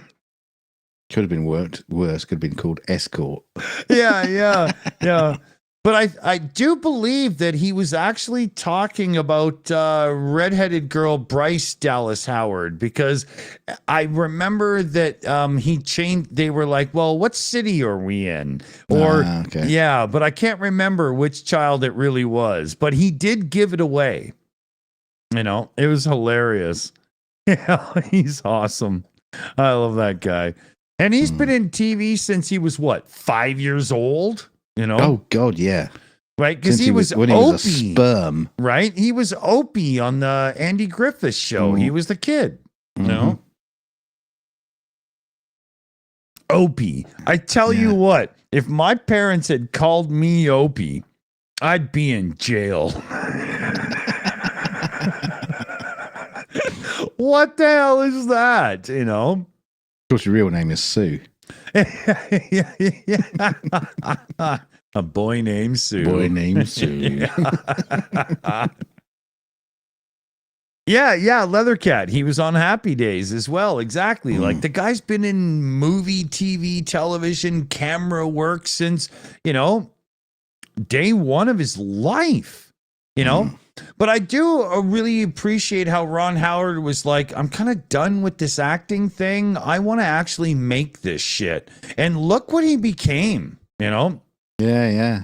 You know, his first foray was like a cheap 16 or 8 mil camera or whatever, you know? Like he's told the stories. He's great. I like that guy. Wasn't it Parenthood or something? That it was his first big movie. Oh, not sure. Yeah. I remember Backdraft getting an amazing marketing thing, and they very much based it on a Ron Howard movie because he was a superstar at that point, right? Yeah, he has made some big movies. He did didn't he do Rush, the Formula One movie about the Brit versus what's his name that had the big crash with the fire? Why can't I remember this stuff? Yeah, it wasn't because you're thinking of the band. Yeah. It's really screwing me up. Did he make the biopic of Rush? No, wrong movie. Yeah. But yeah, you know, I love that movie too. Anything about racing like that, you know. Please, if you've already watched and you know what happened, do not talk about the Canadian Grand Prix. I have not watched. Do not spoil it in the chat. I will block you from the live chat for the rest of your fucking life if you do that to me. Don't do it. All I know is Canada lost. Yeah. Well, that's because Lance Stroll is driving. Jesus. Rolada. Might as well be in his hands. Fuck, you know. But don't do it, guys. Don't do it. Don't do it. Don't do it. Don't do it. You'll get blocked. Yeah. We still have mods here. Yeah. I don't think they're all falling asleep. It's not like baseball where there's like 180 games a year. There's only 20-ish races, right? I can't have them spoiled. You can't do that. It's the only sport I watch. It's the only thing, you know. My son and I watch it together. He's home again tomorrow. We're going to watch. Yeah, I love it. I just miss the screaming old school engines. If you know what I'm talking about, you know what I'm talking about.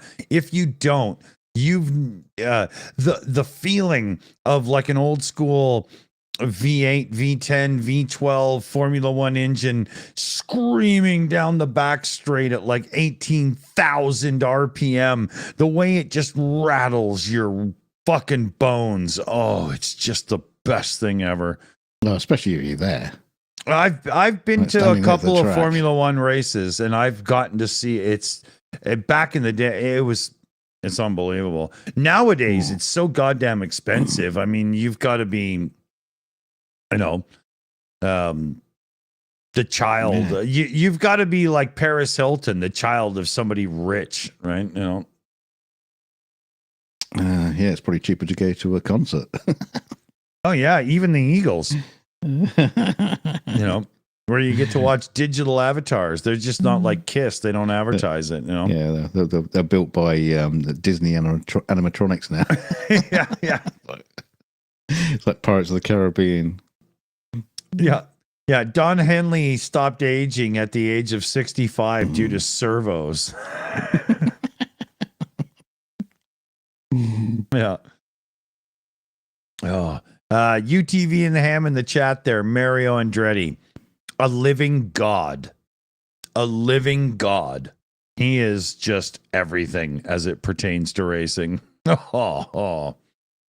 It didn't matter what it was. Mario would race it and he would win in it. He was just everything. He was so good. And dunk on you 23 there in the chat. Michael Schumacher. Schumacher was the skill he had driving a car was, probably better than like even Senna or Villeneuve. I mean, I don't mean Jacques, I mean Gilles. Jacques and Gilles? Yeah, went up. Didn't they up the hill. Yeah, no, they were father and son, but yeah. Gilles Villeneuve was a hero of mine when I was a kid. He was on my school binders when I was like little. What, literally? And stretched. Yeah, he was a Formula One driver back in the 70s with Ferrari, no less. Enzo discovered him. And he was a Canadian hero at the time if you were into racing. And when I was like 7 years old, my little school books had Gilles Villeneuve on the cover and shit. Oh yeah, my lined notebooks. Oh yeah. My father brought me up properly. I've been watching racing since I was born.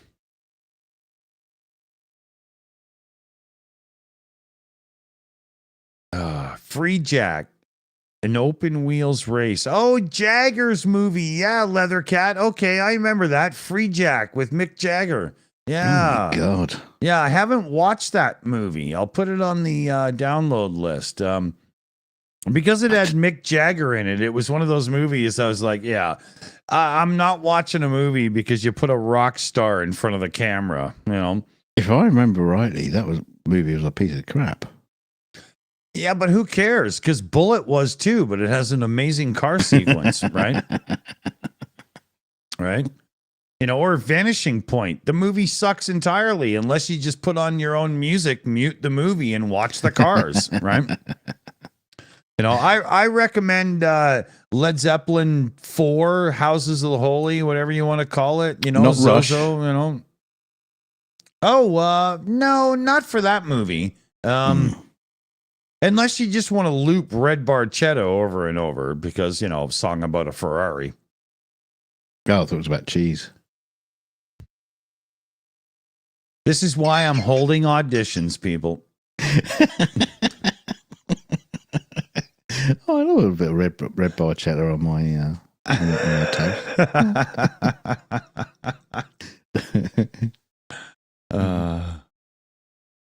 toast. Bombi in the chat. Newman. Seinfeld joke. I barely watched that show, but I know that gag. When I think of Jerry Seinfeld, all I can think of is Porsches and Porsches and Porsches, because that's what he buys. He's got an amazing Really? car collection, and it's just Porsches. He's got one. That Probably I think buys he, but bought one for every show. well, He did. he bought one about 5 years ago, and it looks like it was stored in a barn for 40 years. It's just destroyed because it was.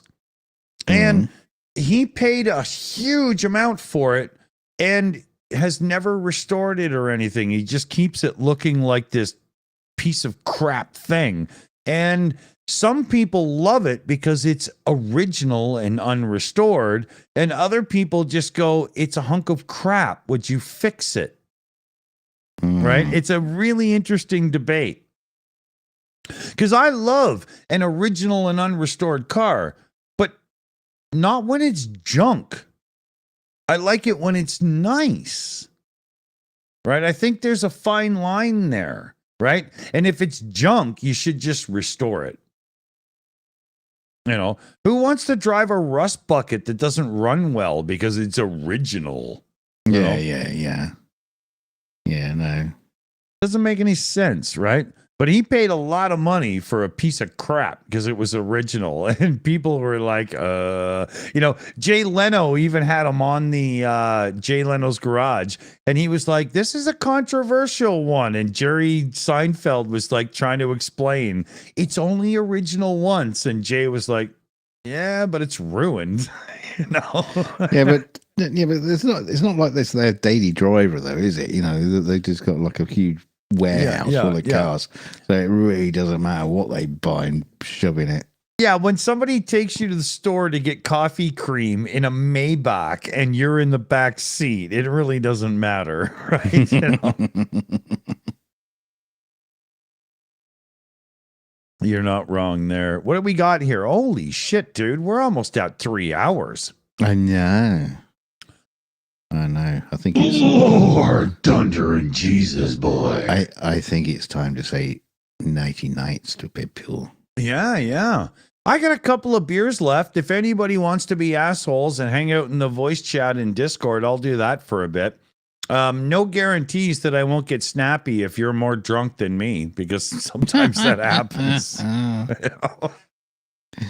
But yeah, why don't we thank? You could load up that what was it, Jumping Jack Flash? No, what was it the? It's a gas. No, the movie. What was it they were talking about? Was it with Mick Jagger? Yeah, you're making this worse. We're not doing that. Well, I forgot what it was. We might play a few tunes that you don't know and have some fun. Right? How about that? You know, my son's not home tonight, so I might as well be a jerk off because, you know, I got the time. Let's thank the team. We got CF Beauty running the live chat and all the teams, plus our new Sunday morning show, Beyond the Headlines. And if you were fortunate enough to be there during the live show, it was a great chat today. Annette's really nailed down the host thing to the point where I'm going to have to start keeping up. So that sucks. Thanks for that. I'm just kidding. But it's a great show. It's a great show. I'd like to thank everybody who did the donation tonight to help a little girl get a massive surprise coming soon, and you guys are amazing. That was just wonderful to see that happen. Yeah. I messaged my wife. She is asleep, but she did wake up to notice that message, and she goes, "Holy fuck!" Nice. So she's very happy, and yeah, you guys are the best. Let's hear it for the fellow babies. Oh yeah, thank you everybody. We got to give a big shout out to all the best, better than all the rest. Better than other channels, better than Simon Dan. It's like Bette Midler naked on a drunken rampage. It's horrible. Oh, I've got that video. Oh, hang on. Let's thank BME, Shayna Caldwell, Crazy Cat, and of course, N-A-N-A. Rush still rules. You foolish person. Yeah, good night, everybody. We'll see you in a couple of days when we're back with some of the stupid news in the world. Remember, if your partner don't find you handsome, they should at least find you handy. Keep your dick in a vice.